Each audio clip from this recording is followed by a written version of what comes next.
ছেলেদের ঘড়িতে ওড়না আটকানোর জন্যই কি ওড়না পরো? এটা গলায় ঝোলানোর আগে সামলে রাখার কথাটা মাথায় আসে না? অগ্নিদৃষ্টিতে সারার দিকে তাকিয়ে আছে শুভ্রব।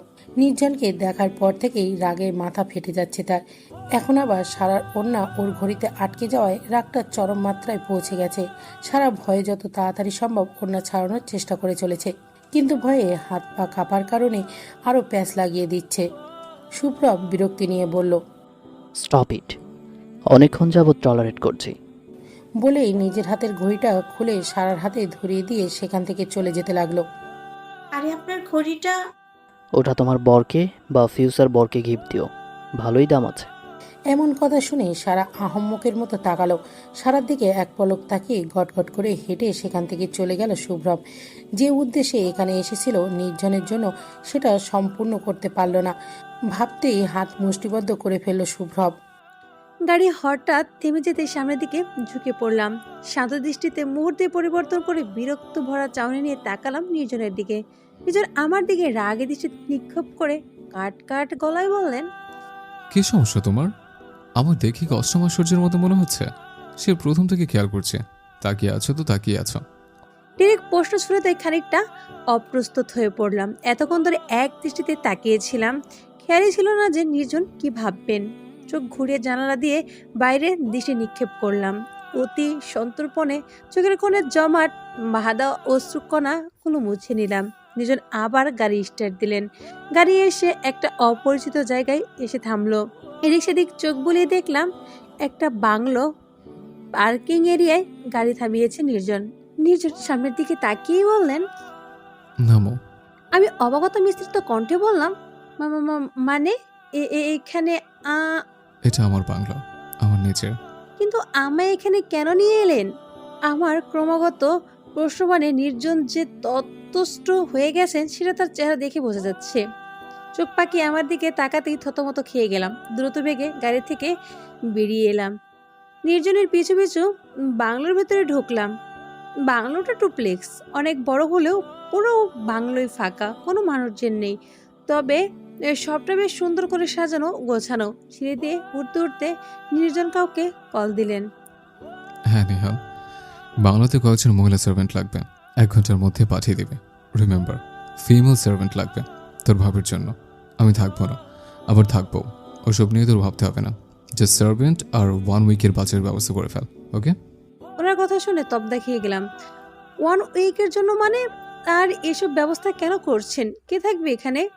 নির্জনের পিছু পিছু একটা ঘরে ঢুকতেই দেখলাম বেশ বড়সড় একটা বেডরুম। এটা নির্জন সোফায় পায়ের উপর পা তুলে বসলেন। আমি তার সামনে দাঁড়িয়ে ভুরু কুঁচকে বললাম, আমাকে এখানে আনার কারণটা কি বলবেন?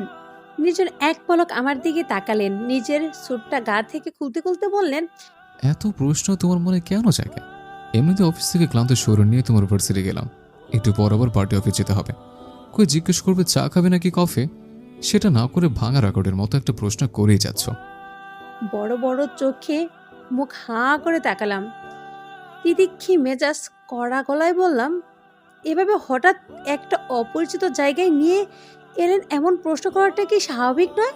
নির্জন বিরক্ত নিয়ে বললেন, এখান থেকে তোমায় বিদেশ পাচার করে দেবো, তাই নিয়ে এসছি। হয়েছে? উত্তর পেয়েছ?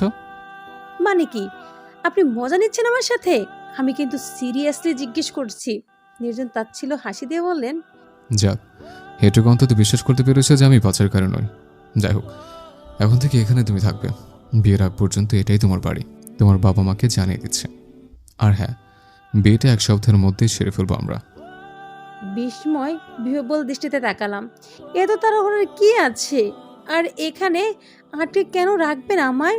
তীব্র দৃষ্টিতে তাকিয়ে বললাম, আপনি আমায় এখানে আটকে রাখতে চাইছেন? একদমই না। এক্সট্রা বোঝা বাদ দিয়ে মাথা কাছে লাগা। এখান থেকে শুধু দরকার পড়লে বের হতে পারবে, কিন্তু কার্ড নিয়ে। আজকে যা ঘটলো, এরপর আর কোনো রিস্ক নিতে চাই না আমি। হঠাৎ ওই ছেলের কথা মনে পড়তেই বললাম, আচ্ছা ওই ছেলেটা কে ছিল? এমনভাবে কথা বলছিল যেন আমাকে চেনে। উৎসুক দৃষ্টিতে তাকিয়ে আছি নির্জনের দিকে। নির্জন মলিন হেসে বললেন, সবার কথার মর্মার্থ বুঝতে পারো তুমি, শুধু আমার ক্ষেত্রে ব্যাপারটা উল্টো। মুখ থেকে উৎসাহের আলোটা মুহূর্তেই নিভে গেল। নিজের কথাটা কি উদ্দেশ্যে বলেছে জানা নেই, তবে কথাটার কারণ ঠিকই বুঝতে পারছি।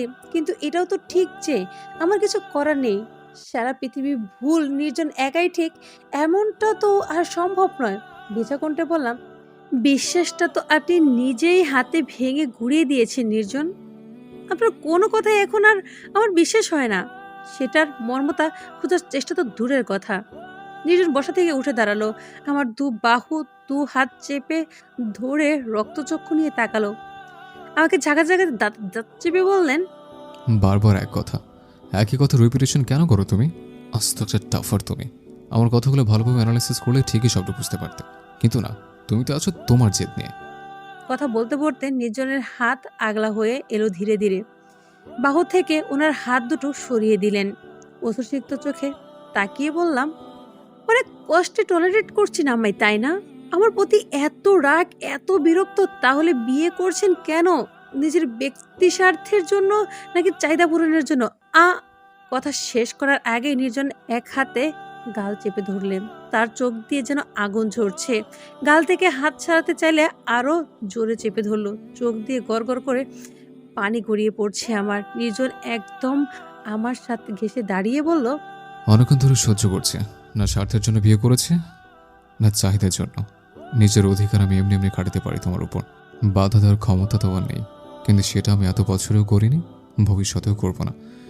কিন্তু বিয়েটা হচ্ছে, জানি সম্ভব নয়, তবু আমার মনে হচ্ছে একটা দিন আসবে, একটা দিন আসবেই এসব বলার জন্য নিজের প্রতি ঘৃণা হবে তোমার, আক্ষেপ করবে তুমি। কিন্তু ততদিনে খুব বেশি দেরি না হয়ে যায়। নির্জন ছেড়ে দিলেন আমায়। দুপা পিছিয়ে সোফায় ধপ করে বসে পড়লাম। দু হাতে চুল আঁকড়ে ধরে বসে রইলাম অনেকক্ষণ। আমি পেছাতে পেছাতে বেডে হুঁচট খেয়ে বসে পড়লাম।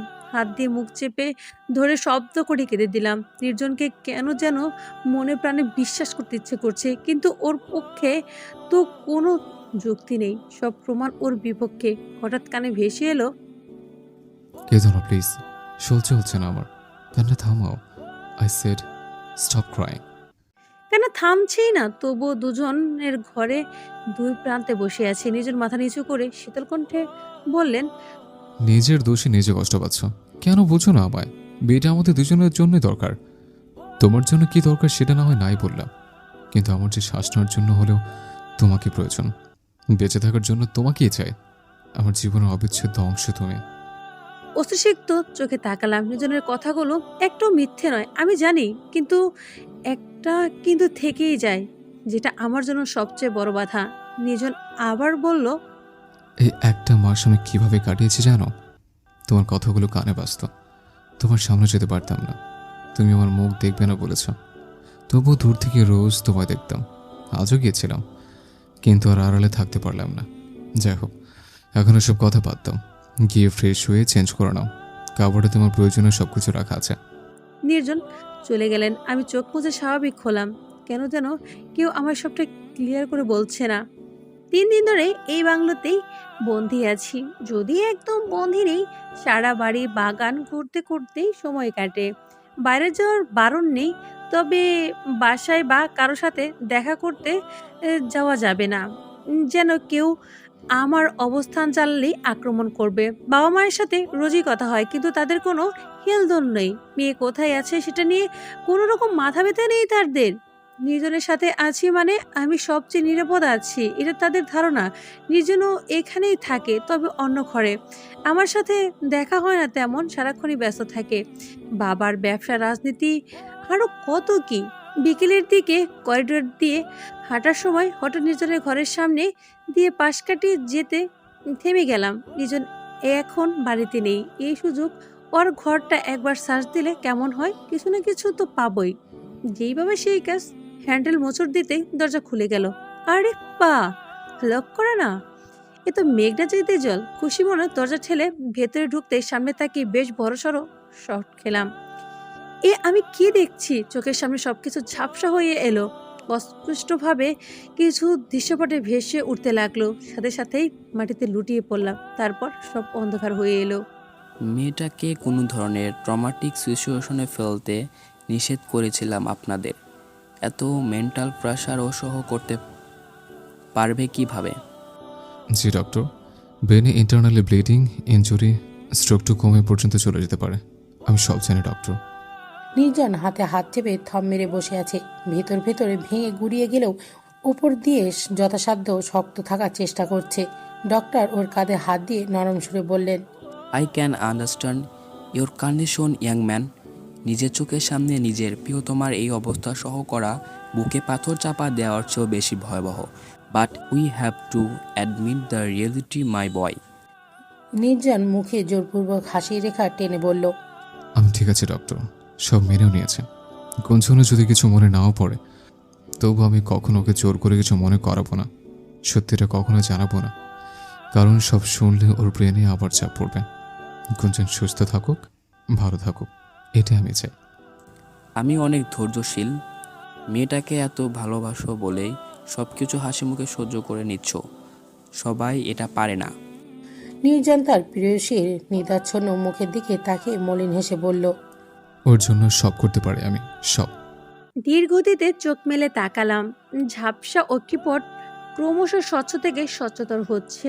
সবটা পরিষ্কার দেখতে নিজেকে অপরিচিত এক ঘরে আবিষ্কার করলাম। সামনের দিকে চোখ বুলাতে বুলাতে মনে পড়লো আমি বিকেলে নির্জনের ঘরে গিয়েছিলাম। তারপর আর কিছু মনে নেই। এটি কি নির্জনের ঘর? হঠাৎ কারো পদধ্বনি কানে বাজতে লাগলো। তার মানে কেউ আসছে। খট করে দরজা খোলার শব্দ আসতেই চোখের দৃষ্টিতে সেদিকে তাকালাম। নির্জন এসেছে, তার হাতে বেশ বড় একটা খাবারের ট্রে। আমার দিকে তাকিয়ে হালকা হেসে বললেন, উঠে গেছো? ঘুম ভেঙে গেছে তাহলে? বলে ট্রেটা টেবিলে রাখলেন। পাশে বসতেই গালে কপালে হাত রেখে পরক করতে করতে বললেন, কোন রকমে মাথা হেলে সম্মতি জানালাম। নির্জন বললেন, উঠে গেছো, ভালোই হয়েছে, নয়তো ডেকে তুলতে হতো। অনেকক্ষণ হয়ে গেছে না খেয়ে আছো। অতি কষ্টে পুরো দৃষ্টিতে নিজের দিকে তাকালাম। কাপা কাপা গলায় বললাম, এখানে কেন আমি? এখন কয়টা বাজে? এখন রাত 2:30 বাজে ম্যাডাম। আর তুমি তো এখানে সেন্সলেস হয়ে পড়েছিলে। খাওয়া দাওয়া তো করোই না ঠিক মতো। আমাকে সহ্য হয় না ভালো কথা, কিন্তু সেজন্য নিজের অযত্ন কেন করছো? ভুরু যুগল একত্রিত করে নির্জনের দিকে তাকালাম। জিজ্ঞেস করলাম, আপনাকে কে বলেছে আমি নিজের অযত্ন করি? আমি তো থেমে গেলাম। সমিত ফিরে পেলাম যেন। আমি তো এই ঘরে কোনো ক্লুই খুঁজতে এসেছিলাম, কিন্তু ঘরে ঢুকতেই বেডের উপর দেওয়ালের চোখ পড়তেই তৎক্ষণাৎ দেওয়ালের দিকে তাকাই। হ্যাঁ, এই তো সেই ক্যান্ডিডটা, একই ফ্রেমে বন্ধি আমি আর নির্জন। আমি আর নির্জন কপালে কপাল ঠেকে দাঁড়িয়ে আছি। নির্জন বাচ্চাদের মতো আমার গালে টেনে টেনে ধরে আছে, আর আমি শয়তানি হাসি দিয়ে ওনার চুল খাবড়ে ধরে দাঁড়িয়ে আছি। এই ছবিটা ঘিরে আরো অনেকগুলি ছোট ছোট ছবি ওয়ালের এঁটেছে নির্জন। অবাক চোখে সেগুলো দেখছি। এসব কখন কিভাবে তোলা হলো? তীব্র দৃষ্টিতে নির্জনের দিকে তাকিয়ে বললাম, এই ছবিগুলো কিভাবে এলো? কখন তুললেন? কবে তুললেন? নির্জন ক্রমাগত ইতস্তত করে চলেছেন। এদিক সেদিক তাকিয়ে হাসফাস করছেন। আমতা আমতা করে বললেন, আসলে গুঞ্জন, মানে হয়েছে কি? আসল নকল বাদ দিয়ে সত্যিটা বলুন। কি লুকাচ্ছেন? এসব ছবি কোত্থেকে এলো? আমি তো আপনার সাথে কখনো এভাবে মিশিনি। আর এগুলো তো এডিট করাও নয়। তাহলে? তুমি ছবিগুলো দেখে অজ্ঞান হয়ে গেছিলে? নির্জন বিস্ফোরিত চোখে তাকালেন। আসলেই তো, এসব ছবি দেখে আমি অজ্ঞান কেন হলাম? নিজের অজান্তেই মাথা ঘুরে উঠেছিল আমার। আর সবচেয়ে বড় কথা হলো, এই ছবিগুলো আমি আগেও দেখেছিলাম। সেদিন ও পার্সেলটা এসেছিল, সেখানে থাকা অ্যালবাম। কিন্তু নির্জনের পাশে মেয়েটা অবয়ব ব্লার করা ছিল। তার মানে এটা আমিই ছিলাম। কিন্তু কে পাঠিয়েছিল? যে নির্জনের বিরুদ্ধে আমার ব্রেন ওয়াশ করতে চেয়েছিল? কি হলো বলো? নির্জনের কথায় হুঁশ ফিরল। ঠোঁট বাঁকিয়ে বললাম, জানি না, কিন্তু এই ছবিগুলো আমি আগেও দেখেছি। একজন তোমায় পাঠিয়েছিল, অ্যান্ড তুমি মিসলিডেড করতে চেয়েছিল, আর তুমি মিসলিডেড হয়েই গিয়েছিলে। আজ সব কিছু নিয়ে মাথাটা প্রেশার দিয়েছো। দ্যাটস ওয়াই সেন্সলেস হয়ে গেছো। আই ওয়ান্ট ইউ গুঞ্জন, আই ওয়ান্ট ইউ। ভবিষ্যতে যদি তুমি এসব নিয়ে আরেকবার মাথা ঘামাও, আমি তোমায় ঘরে আটকে রাখতে বাধ্য হব। তুমি একা ছাড়াটাই ভুল হয়েছে আমার। হতভম্ব হয়ে তাকিয়ে আছি। আমার এ ব্যাপারে কিছু জানতেই দেবেন না? অবাক দৃষ্টিতে তাকিয়ে বললাম, কিন্তু এটা তো বলুন যে এই ছবিগুলোতে আমি এলাম কি করে? নির্জন চোখ পাকিয়ে জাজালো কণ্ঠে বললেন, এগেইন কি বললাম কানে যায়নি? খাবারগুলো ঠান্ডা হয়ে যাচ্ছে কিন্তু। বলে নিজের গম্ভীরভাবে খাবার ঠিক করতে লাগলেন। দমে গেলাম। এই ব্যক্তি প্রচণ্ড চটেছে, কিন্তু মাথার ভেতরে প্রশ্নগুলো কিলবিল করছে অনবরত। এইসব কিছুই মানে কি? চোখ কিছু বন্ধ করতে চোখের সামনে কিছু দৃশ্য ভাসতে লাগলো, সবটা ঘোলাটে। একটা ছেলে আর একটা মেয়ে সমুদ্রের পাড়ে। ছেলেটা মেয়েটার সামনে হাঁটু গেড়ে বসে আছে। এরা কারা? মুখটা মনে করার চেষ্টা করলাম, কিন্তু হঠাৎ কানে তীক্ষ্ণ শব্দ বাজতে লাগলো। মাথা তুমুল বেগে ঘুরছে। দু হাতে কান হাত দিয়ে চেপে আর্তনাদ করতে নির্জন আমার দিকে তাকালো। কাছে এসে বললেন, কি হচ্ছে? এমন কেন করছো? মাথা ব্যথা করছে? খারাপ শব্দ এমন শব্দ সহ্য হচ্ছে না আমার। নির্জন কাবড়ে গিয়ে নিজের বুকে জড়িয়ে নিতেই তাকে জাপটে ধরলাম। মাথায় ক্রমাগত উষ্ঠ স্পর্শ করে বলতে চলেছেন, কিছু হবে না তোমার, একটু শান্ত হয়ে বসো, একদম চুপচাপ। আস্তে আস্তে দেখবে সব ঠিক হয়ে গেছে। নির্জনের বুকে মাথা রেখে বসে রইলাম অনেকক্ষণ। ধীরে ধীরে সবটা স্বাভাবিক হয়ে গেছে, কিন্তু এখনো উঠে বসছি না, ইচ্ছে করে বসছি না। এই জায়গাটা একটা পরিচিত সুগন্ধ পাচ্ছি, কেন যেন আসক্ত হয়ে পড়ছি ক্রমাগত। হঠাৎ নির্জন বললেন, এবার কিন্তু তুমি অ্যাডভান্টেজ নিচ্ছ গুঞ্জন। এখন তুমি ঠিক আছো, তবু আমার জড়ি ধরে বসে আছো। প্রথমত খেয়ে গেলাম। উনি কিভাবে বুঝলেন? নির্জন আবার বললেন, স্বাভাবিক না হয়ে এতক্ষণ চুপচাপ বসে থাকতে না। I know. সো উঠে বসো আর খেয়ে নাও। কথার বৃষ্টি বলার মতো কিছুই পেলাম না। অগত্যা না যেতে উঠে বসতে হলো। নির্জন খাবার সাজাতে সাজাতে বললেন, ঠান্ডা হয়ে গেছে সব, গরম গরম নিয়ে এলাম। অবাক দৃষ্টিতে তাকিয়ে বললাম, এত রাতে গরম করে নিয়ে এসেছেন? সার্ভেন্ট করে দিয়েছি বুঝি? রান্না করে এনেছি। বাসি খাবার গরম করে এনে খাওয়াবো তুমি ভাবলে কি করে? আর আমি এত জল্লাদ না যে সার্ভেন্ট দিয়ে মাঝরাতে রান্না করাবো। নিজেই রেঁধে নিয়ে এসেছে। মনের ভেতরে অন্যরকম একটা আনন্দের হিল্লোল হয়ে গেল। খাওয়ার পার চোখে নির্জন বললেন, আবার বলছি গুঞ্জন, ওসব নিয়ে আর মাথা ঘামাবে না। নিজের ভালোর জন্য অনেক সময় অনেক কিছু অজানা রাখতে হয়। কিন্তু আমি সবটা জানতে চাই। আজকে কেমন কষ্ট হলো দেখোনি? জেদ ধরো না, এসব নিয়ে আর কোনো চিন্তা মাথায় আনবে না। দীর্ঘশ্বাস ফেলে মাথা হেলে নির্জন কথায় সায় দিলাম। আজকের দিনটাই শুধু বাকি। কাল আমার নামটা নির্জনের নামের সাথে চিরকালের জন্য জুড়ে যাবে। সব তোড়জোড় শুরু হয়ে গেছে। বিয়ে ঠিক আগ মুহূর্তেই আমায় এখান থেকে বাসায় নিয়ে যাবে নির্জন, তার আগে না। সবটা ভাবতেই অবাকতা, আনন্দ, কষ্ট সব মিলিয়ে এক মিশ্রিত অনুভূতি কাজ করছে। একবার মনে হচ্ছে বিয়েটা আমি মানতে পারবো না, আরেকবার মনে হচ্ছে বিয়েটা না হলে সহ্যই করতে পারবো না। ভাগ্য কি এমন নির্মম খেলা খেলছে জানি না, তবে অজানা এক উচ্চকণ্ঠ মনের মধ্যে দানা বেঁধে চলেছে। আদৌ বিয়েটা হবে তো? সূর্যের তেজ কমে এসেছে অনেকটা। মাঝে মাঝে দমকা বাতাসে উড়িয়ে দিতে চলেছে জানলার সাদা পর্দাগুলো। সেদিকে আমার কোনো ভ্রুক্ষেপ নেই। জানলা ভেদ করে বাইরে তাকিয়ে আছি, আর বাগানের গাছের বাসা চড়ুই পাখিগুলো কিচিমিচি শুনছি ও দেখছি। ভাবি, তাড়াতাড়ি রেডি হয়ে নিন, সময় তো বেশি নেই। মনোযোগে ব্যাঘাত ঘটালো। ঘাড় ঘুরিয়ে দৃষ্টি নিক্ষেপ করতেই দেখলাম নিহাল ভাইয়ার মুখে হাসি ঝুলিয়ে দাঁড়িয়ে আছে, দু হাত ভর্তি এক গাদা শপিং ব্যাগ, তার পেছনে 3টি মেয়ে। ফরকুসকে বললাম, আপনার হাতে ওসব কি নিহাল ভাইয়া? আপনাকে বউ সাজতে হবে না, এগুলো আপনার শাড়ি গহনা আরও কি যেন। আজ তো আপনার আর ভাইয়ের বিয়ে।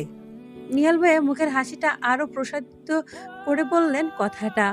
ছেলেটার অনেক প্রাণোচ্ছল আর উৎফুল্ল থাকে সব সময়। এই কয়দিনে যতবার দেখেছি মুখে হাসি ছাড়া একটা কথাও বলতে দেখিনি। সবসময় নির্জনের সাথে ছায়া হয়ে থাকে, অর্থাৎ নির্জনের ডান হাত বা হাত দুটোই হলেন নিহাল ভাইয়া। ছোট বাকি হেসে বললাম, বিয়ে কোনো রিচুয়ালই তো করলেন না, না হলুদ আর না মেহেদি। বিয়ের আমেজ বলতে কিছু তো ফিল হচ্ছে না। আরে ভাবি, ফিকার নোট। বিয়েটা বোরিং লাগছে তো কি হয়েছে? রিসেপশনটা দেখবেন সেই লেভেলে ধুমধাম করে হবে। বাসায় যাব কখন? সন্ধ্যার পরপরই। এখন রেডি হয়ে নিন। এই যে এরা আপনাকে বউ বানিয়ে দিবে, সাজিয়ে দিবে আর কি। নিহাল ভাইয়া কথা শুনে মেয়েগুলো হেসে দিল। নিহাল ভাই আমার দিকে তাকিয়ে দাঁত কেলিয়ে হেসে চলে গেল, আর সাথে সাথেই শুরু হয়ে গেল বধূবেশ ধারণের প্রয়াস। বিকেল গড়িয়ে রাত নেমে এসেছে। সূর্য পশ্চিম দিকে হেলে পড়েছে অনেক আগেই। আয়নার সামনে দাঁড়িয়ে নিজেকে খুঁটিয়ে খুঁটিয়ে দেখছি, এ যেন বধূবেশে আমি অনেক চেনা। লালের উপর সোনালি কারুকাজের শোভনীয় বেনারসি, মাথায় ভারী ওড়না, গা ভর্তি গহনা, মেহেদি রাঙা 2 হাত ভর্তি চুড়ি, পায়ে আলতা, মাথায় টায়রাযুক্ত টিকলি, নাকের নথ, এসব যেন আগেও আমার শোভিত করেছিল। হঠাৎ খট করে দরজা খোলার শব্দে ভাবনার সুতো ছিঁড়ে গেল। হালকা কেঁপে উঠে আয়নায় আমার ডান পাশে ফুটে ওঠা প্রতিবিম্বের দিকে তাকালাম। নির্জন এসেছে। বরের সাজে অদ্ভুত রকমের সুন্দর লাগছে তাকে। আয়নার ভিতরে আমার দিকে তাকাতেই তার দৃষ্টি থেমে গেল। এক দৃষ্টিতে তাকিয়ে আছি। ধীরগতিতে এগিয়ে আসছেন। নিজের দিকে ঘুরে ভীতু সমস্ত দৃষ্টিতে এদিক ওদিক তাকাচ্ছি। একদম কাছাকাছি এসে দাঁড়াতে নির্জনের ঠোঁট প্রসারিত করে হেসে বললেন, তোমায় কেমন লাগছে তা বর্ণনা করার অ্যাবিলিটি আমার নেই। ইউনো, যাই বলো না কেন সব কিছু কম পড়ে যাবে। কিন্তু এবার তোমায় অনেক অন্যরকম লাগছে। কারণটা কি জানো? আগেরবার তোমার চোখে মুখে একটা আনন্দ ছিল, লজ্জা ভাব ছিল, কিন্তু এবার সেসবের কিছুই নেই। আছে শুধু অস্বস্তি আর ভয়। প্রশ্নবিদ্ধ চোখে তাকালাম। আগের বার বলতে কি বোঝাচ্ছেন? এর আগে বসে দিচ্ছি আমি, কিন্তু কবে জিজ্ঞেস করতে যাব এমন সময় উনি থামিয়ে দিলেন। ঠোঁটে আঙ্গুল ঠেকিয়ে বললেন, নট আ সিঙ্গল কোয়েশ্চেন। প্রশ্ন করলে কোনো উত্তর পাবে না, জানো তুমি। তবু তোমার জানার তো কিউরিয়াসিটি কেন? অক্ষিদয় গোল গোল করে তাকিয়ে আছি। আমার অমন দৃষ্টি মানে হয়তো উনি কিছুটা হলেও আন্দাজ করতে পেরেছে। ঠোঁট কামড়ে হেসে কয়েক ধাপ পিছিয়ে দূরে সরে দাঁড়ালেন। শান্ত ভঙ্গিতে বললেন, তোমাকে কিছু কথা না বললেই নয়, কিছু বিষয় জানাটা তোমার জন্য অনেক জরুরি। বিয়ে তো করছেনই, বলার মতো সময় অনেক পাবেন। বিয়েটা হওয়ার পথে অনেক বাধা আসবে। সব পেরিয়ে যদি বিয়েটা হয়েও যায়, তবুও তোমার সাথে আমার কোনো কানেকশন থাকবে না। ইনফ্যাক্ট আমরা সেপারেটেড থাকবো। বিস্ফোরিত চোখে তাকালাম। সেপারেট থাকবো? তাহলে বিয়েটা করার কি দরকার? নির্জন একটা শ্বাস নিয়ে বলল, বিয়েটা না হলে তোমায় আমি হারিয়ে ফেলবো গুঞ্জন। একবার হারাতে হারাতে ফিরে পেয়েছে, সো এবার আমি কোনো রিস্ক নিতে চাই না। কিন্তু তুমি সেদিন বলেছিলে আমি তোমার নিজের চাহিদা পূরণের জন্য বিয়ে করছি। এতদিন একবারেতে থেকেও তোমার থেকে যথেষ্ট দূরত্ব বজায় রেখে চলেছে। বিয়ের পরও সেভাবেই থাকবো। তোমার এই ব্যাপারে কোনো চিন্তা করতে হবে না। কখনো তোমার উপর নিজের অধিকার প্রতিষ্ঠা করতে যাব না। এক হাতের শাড়ি খামচে ধরে দাঁড়িয়ে আছি। যত ধরনের নোংরা কথা আছে সবই বলেছি আমি এই লোকটাকে, তবুও তার মধ্যে আমাকে হারানোর ভয়। ধরা গলায় বললাম, আমার জীবনটা তো প্রথম থেকেই অগোছালো, বিয়ের পর সেটাকে আরো অগোছালো করে দিতে চাইছেন? মানুষের জীবনের প্রতিটা স্টেপে ঝড় আসে গুঞ্জন। ঝড়ের সময় দেখবে ঝড়ো হাওয়ায় যে গাছটা হেলে পড়ে, ঝড় সেটাকে দ্রুত কাবু করে ফেলে। কিন্তু যে গাছটা বরাবরই শক্ত থাকে, সেটার উপর ঝড় কোনো প্রভাব ফেলে না। The moral of the speech is, তোমায় সবসময় নিজেকে শক্ত রাখতে হবে। কথাগুলো সত্য। মাথা হেলে সম্মতি জানিয়ে বললাম, আজ আপনার ওয়াইফ আসবে না? আপনার জীবনের প্রথম নারী। নির্জন ঠোঁট কামড়ে হাসলেন, বললেন, আই উইশ তুমি সবটা জানতে। নিজের প্রতি নিজের হাসি পেতে তোমার। এখন চলো, দেরি হয়ে যাচ্ছে। কথাটার মর্মতা বুঝতে পারলাম না। নিজের প্রতি হাসতাম, এখানে হাসির কি হলো? ভাবনার মাঝে নির্জনের কণ্ঠে নিষিদ্ধ বাক্যিক প্রসার কানে ভেসে এলো। কেন ভালোবাসি, কেন কষ্ট পাই, তুমি যেমন জানো আমিও তো তাই। তবুও ভালোবাসি, তবু ভেজে চোখ। এভাবেই বেঁচে থাকা, এভাবেই শোক। বাড়ি ফেরার পর থেকেই সারা গায়ের সাথে আঠার মতো চিপকে আছে। বিয়েতে কাউকেই ইনভাইট করা হয়নি, শুধু সারা একমাত্র নিমন্ত্রণ ব্যক্তি। তোকে বউ সাজে তো সেই লাগছে ইয়ার। নির্জন ভাই তোকে দেখে কয়বার ফিট হয়েছে সেটাই জানতে ইচ্ছে করছে আমার। পুরো দৃষ্টিতে সারার দিকে তাকালাম। কয়েকদিন আগেও এই আমার নির্জনকে বিয়ে করার বিরুদ্ধে কত কথা বলল, আর আজ নিজে কত স্বাভাবিক আচরণ করছি এই বিয়ের ব্যাপারে। অবাক চোখে তাকিয়ে বললাম, তুই এই কথা বলছিস? কিন্তু 2 দিন আগেও তো নির্জনকে নিয়ে আমি কত কথা বললি। তুই তো নির্জনের মতো একটা বিবাহিত ছেলেকে বিয়ে করতে নিষেধ করেছিলি আমায়। সারা অনেকটা চুপছে গেল, আশেপাশে তাকে আমতামতা করতে লাগলো। এমন সময় নির্জন কোথা থেকে এসে বলল, আগেও কিছু জানতো না, তাই নিষেধ করেছিল। এখন সে সব জানে, তাই স্বাভাবিক আচরণ করছে। আই এম রাইট শালিকা? সারা জোর পুক পুক হেসে মাথা নাড়ল। আমি অবাক হয়ে বললাম, মানে? অত মানে বুঝতে হবে না, কিছুক্ষণ পরেই কাজে চলে আসবেন। সো চুপচাপ বসো। বলেই নির্জন চলে গেল। সারা নির্জনের পিছু পিছু কেটে পড়লো। ঘরের ভেতরে একা একা বসে আছি।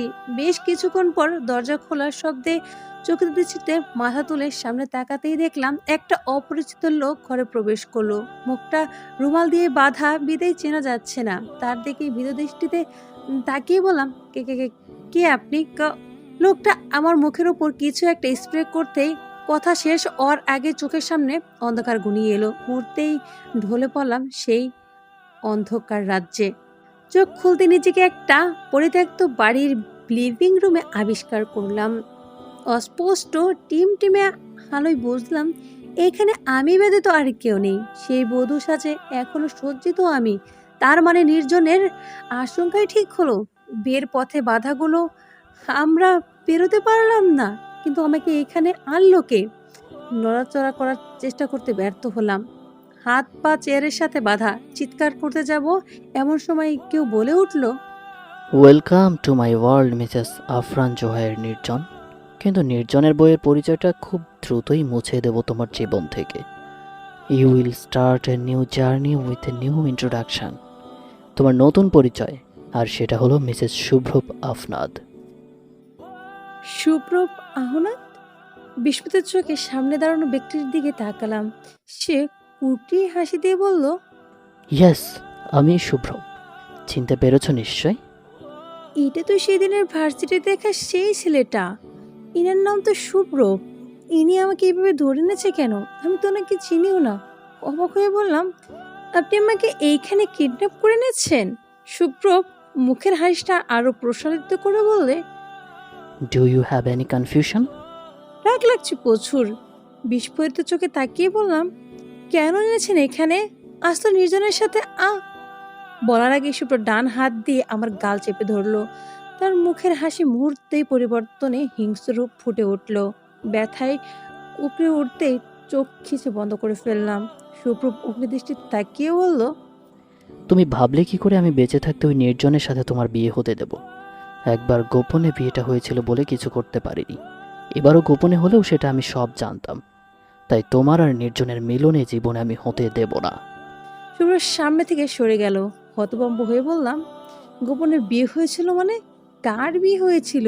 কি সব আজেবাজে কথা বলছেন আপনি? আমার এহেন কথায় সুপ্রভ যেন গর্জে উঠল। রাগে গজগজ করতে করতে বলল, নাটক করছো আমার সাথে? যতই অ্যাক্টিং করো না কেন, তোমাকে আমি ছাড়ছি না। আর এত অকওয়ার্ড প্রশ্ন করে আমার এত রাগ বাড়াচ্ছ কেন? এমন বিহেভ করছো যেন আমায় কখনো দেখোইনি। আমায় চেনো না তুমি? ডানেভাবে মাথা নেড়িয়ে বললাম, আপনাকে আমি সত্যিই চিনি না। কখনো দেখেছি বলে মনে পড়ছে না।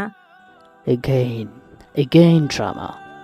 নির্জনকে এত ভালো করে মনে রেখেছো আর আমাকে ভুলে গেছো? ঠাট্টা করছো আমার সাথে? 3 বছর আগে যখন তোমায় ভালোবাসি বলেছিলাম, তখন নির্জনের জন্য তুমি আমায় রিজেক্ট করে দিয়েছিলে। ভুলে গেছো?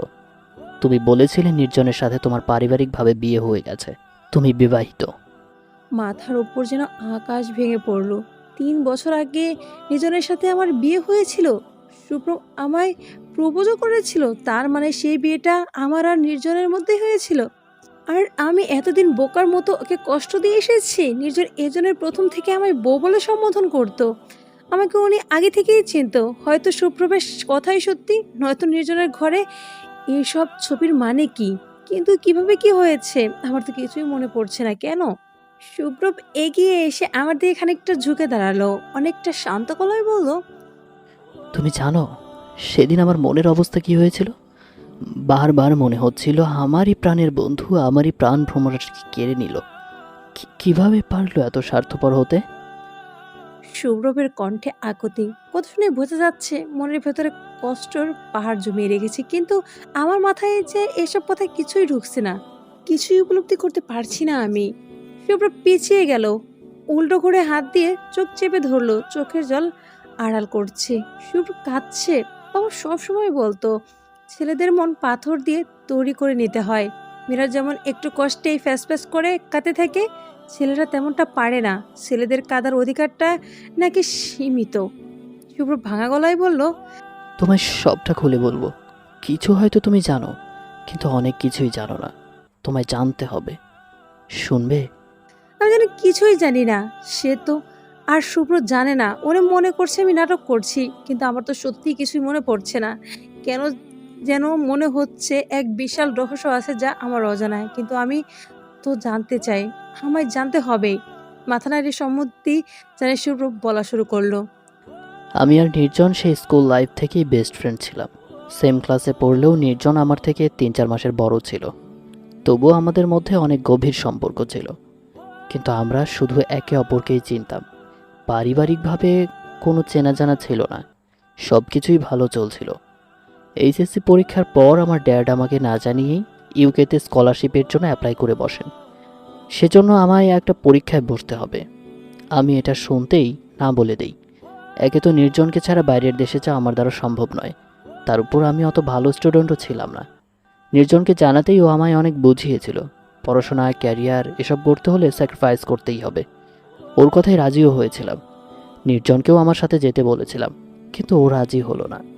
ওনাকে দেশেই কিছু একটা করতে চায়, পলিটিক্সের কাছে একটা প্যাশন ছিল, আর স্টুডেন্ট লাইফ থেকেই সেটা শুরু করতে চায়, তাই দেশ ছাড়া সম্ভব নয়। আমি অনেক বললেও শোনেনি সে, কিন্তু ও আমায় পড়াশোনায় অনেক সাহায্য করেছিল। ওর জন্যই আমি স্কলারশিপটা পেয়েছিলাম। আমি এর জন্য ওর কাছে ঋণী। তারপর চলে গেলাম ইউকেতে মেডিকেল পড়ার জন্য, আর নির্জন এখানে ইঞ্জিনিয়ারিং পড়া শুরু করলো। টানা 6 বছর পর দেশে ফিরে এলাম একজন এস্টাবলিশড প্যাথোলজিস্ট হিসেবে। সেদিন প্রথমেই নির্জনের সাথে দেখা করেছিলাম। অনেক কেঁদেছিলাম দুজন, আবার দুজনেই নিজেদের কান্না দেখে হেসেছিলাম। শুভ্র খানিকটা হাসলো। এত আবেগী ছিল দুজন দুজনের প্রতি। এমন বন্ধুত্বের সম্পর্ক সত্যিই বিরল। শুভ্র আবার বলতে লাগলো। অনেক বছর দূরে দূরে থাকায় সিদ্ধান্ত নিয়েছিলাম চিটাগাংয়ে ট্যুরে যাব আমরা। যেই ভাবা সেই কাজ। 2 দিন পরেই চিটাগাং রওনা দিলাম দুজনে।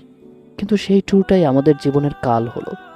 নির্জন আমার সবটা কেড়ে নিল, আর আমি 2 টুকরো একটা মন নিয়ে ফিরে এসেছিলাম। ব্রুকুসকে বললাম, কিভাবে? বলছি, 1 মাসের জন্য চিটাগাং গিয়েছিলাম। এর মধ্যেই একদিন নেমাকৃতে ঘুরতে বেরিয়েছিলাম। সেদিন তোমায় প্রথম দেখি আমি। ঝর্ণায় বর্ষণ বিলাসী সেই মেয়েটাকে দেখে থমকে গিয়েছিলাম। বিশ্বাস করো, সেদিনই জীবনে প্রথম কোনো মেয়েকে দেখে শুভ্র আপনাদের দৃষ্টি স্থির হয়ে গিয়েছিল।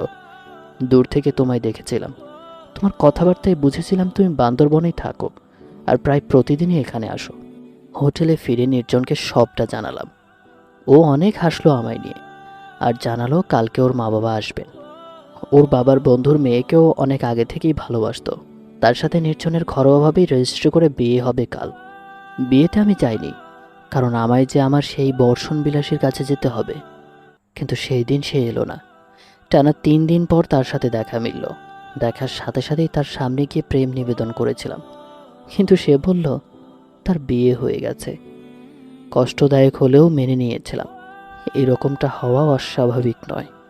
কিন্তু সন্ধ্যায় হোটেলে রওনা হওয়ার সময় সমুদ্র তীরে আমার সেই বর্ষণ বিলাসীকে দেখলাম। একা নয়, আমারই প্রাণপ্রিয় বন্ধুর সাথে। নির্জন তার সামনে হাঁটু মুড়ে বসে 2 হাত ভর্তি ঝিনুক ও কড়ি নিয়ে প্রেম নিবেদন করছিল। সেও হাসি মুখে সেগুলো নিল। নির্জন উঠে দাঁড়াতেই ওকে জড়িয়ে ধরল। সেই মেয়েটি তুমি ছিলে গুঞ্জন। চোখে দৃষ্টি তাকালাম। আমি ছিলাম? আমি কিভাবে ছিলাম? মাথায় প্রেশার দিলাম, মনে করার চেষ্টা করলাম। চোখের সামনে ধীরে ধীরে ভেসে উঠছে সবটা। হ্যাঁ, মনে পড়ছে আমার নিজের সাথে আমার বিয়ে কাটানো মুহূর্তগুলো স্মৃতির পটে ভেসে উঠছে। শুভ্র সত্যি বলছে? শুভ্র আবার বলল, যা বোঝার বুঝে গিয়েছিলাম। দূর থেকে সেই দৃশ্য দেখে ভেতরে তুমুল ঝড় উঠে গিয়েছিল। নিজের কষ্টগুলো যদি ভেতর থেকে বের করে আনতে পারতাম, তাহলে হয়তো সেটা ওই সমুদ্রের পানির পরিমাণকেও হার মানাতো। কিন্তু তবুও নিজের মনের সাথে যুদ্ধ করে সবটা মেনে নিয়েছিলাম। নির্জনের সুখের মাঝে বাধা হয়ে দাঁড়াতে চাইনি। 2 দিন পর ড্যাড ফোন দিয়েছিল। কেমন আছো জিজ্ঞেস করতেই বাচ্চাদের মতো কেঁদে দিয়েছিলাম। একটা কথাও বলতে পারিনি। ড্যাড আর মম দুজনেই সেদিন রাতে সব ফেলে চিটাগাংয়ের উদ্দেশ্যে রওনা দেয়। সেদিন রাতে নির্জনও তোমায় নিয়ে লং ড্রাইভে বেরিয়েছিল, কিন্তু চিটাগাং টাউনে ক্রস করে নির্বিলি রাস্তায় আসতেই তোমাদের গাড়ির সাথে ড্যাড আর মমের গাড়ি মুখোমুখি সংঘর্ষ হয়। মমের স্পট ডেড হয়, কিন্তু ড্যাড নিখোঁজ হয়ে যায়। ভেবে নিয়েছিলাম পাশের খাদে হয়তো ড্যাড পড়ে গিয়েছিল। নির্জনের তেমন একটা ক্ষতি হয়নি, কিন্তু তুমি নাকি অনেক ইনজিওর্ড ছিলে। নিঃস্ব হয়ে গিয়েছিলাম সেদিন। বাবা মা ভালোবাসার সব কিছু কেড়ে নিয়েছিল নির্জন আমার থেকে। ড্যাডকে ফিরে পেয়েছি, তবে মমকে তো চিরতরে হারিয়ে ফেললাম।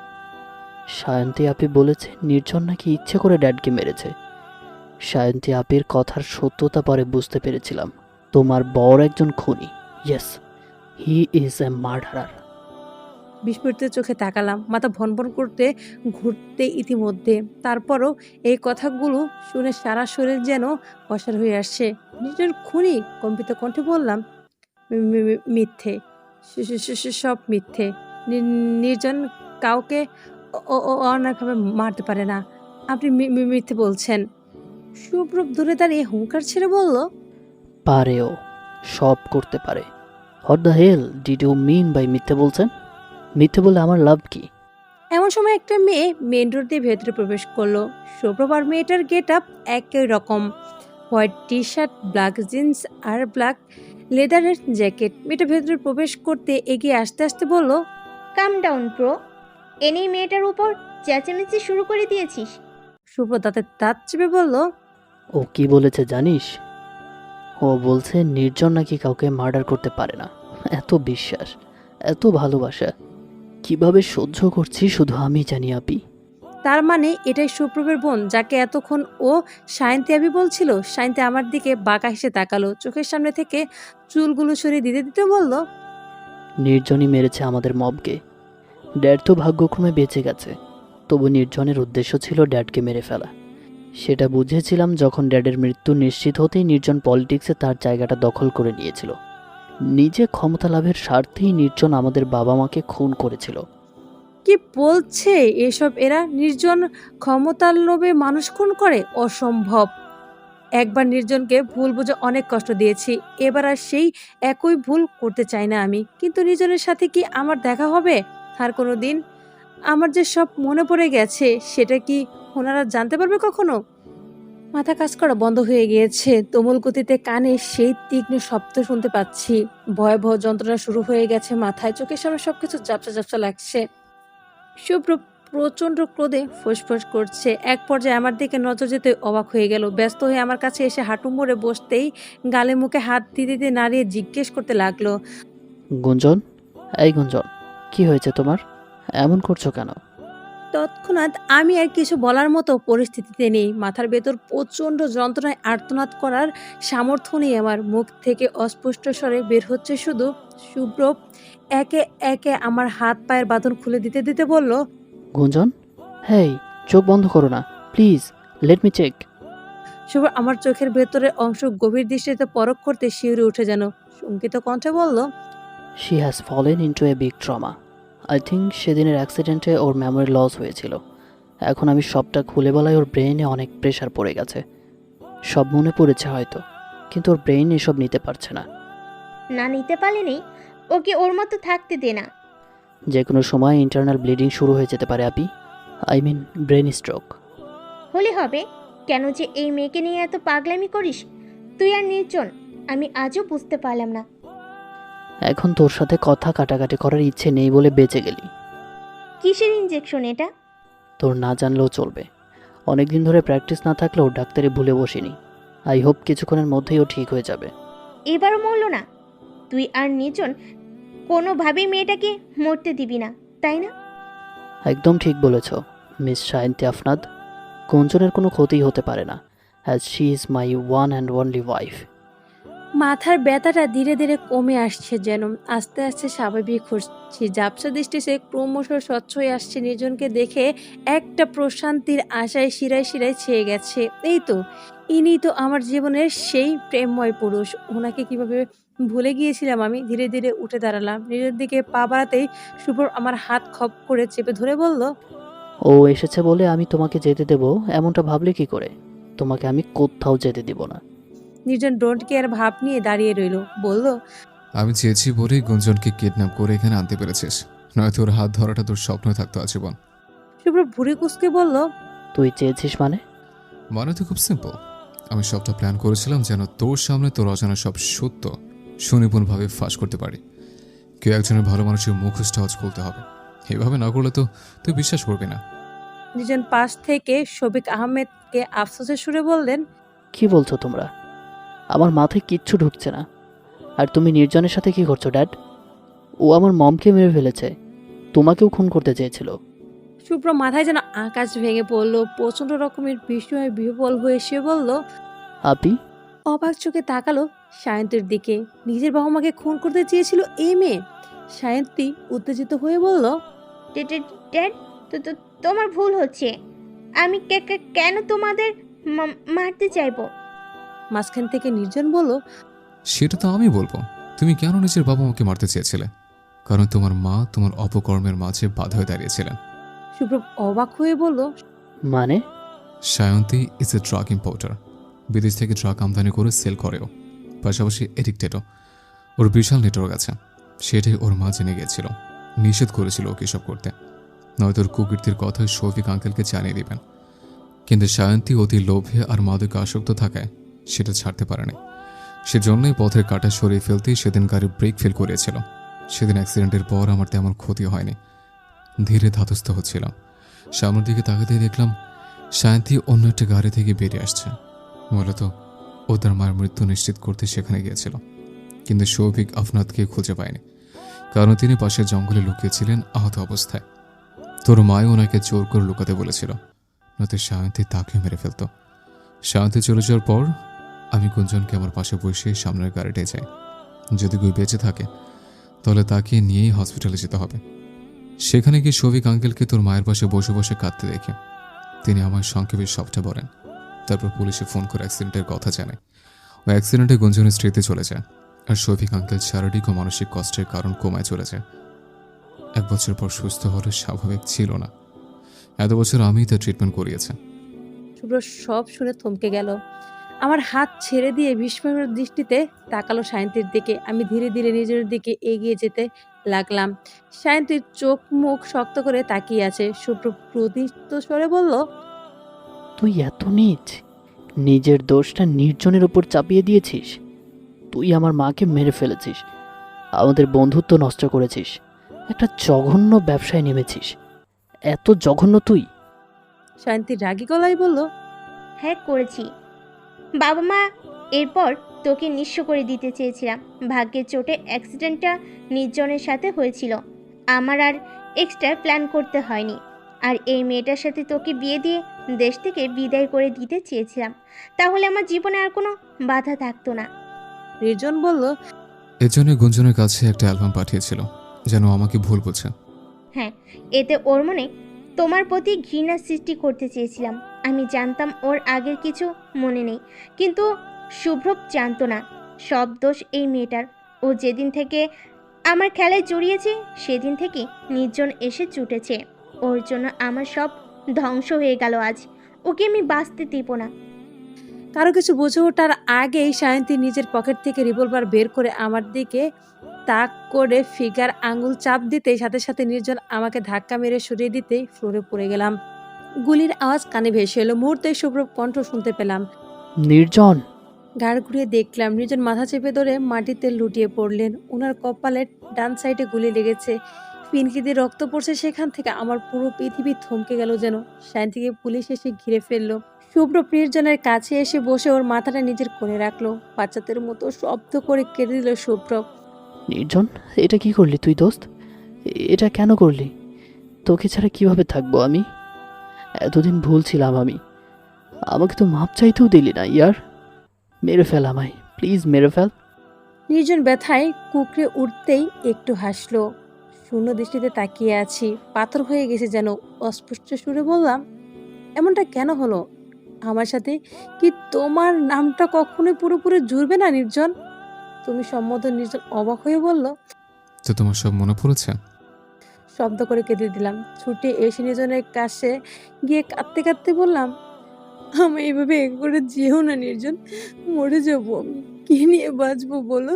তুমি সেদিন সমুদ্র পাড়ে আমায় কথা দিয়েছিলে, আমি তোমার হাত ছেড়ে দিলাম, তুমি কখনো আমার হাত ছাড়বে না। সব মিথ্যে করে দিও না। নিজের অজান্তে রক্তমাখা হাত আমার গালে রাখলো। সুপ্রভের এক হাত নিজের হাতে আঁকড়ে ধরে অতি কষ্টে একটু হেসে বলল, দেখে রাখিস আমার শ্যামাঙ্গিনীকে, তোর দায়িত্বে রেখে গেলাম দোস্ত। নির্জনের চোখ বন্ধ করে ফেললো। কান্না থামিয়ে অবাক চোখে তাকালাম। শুভ্রকে ধাক্কা দিয়ে বললাম, আপনি ডক্টর, আমার নির্জনকে বাঁচান, ওর চোখ বন্ধ করে আছে কেন?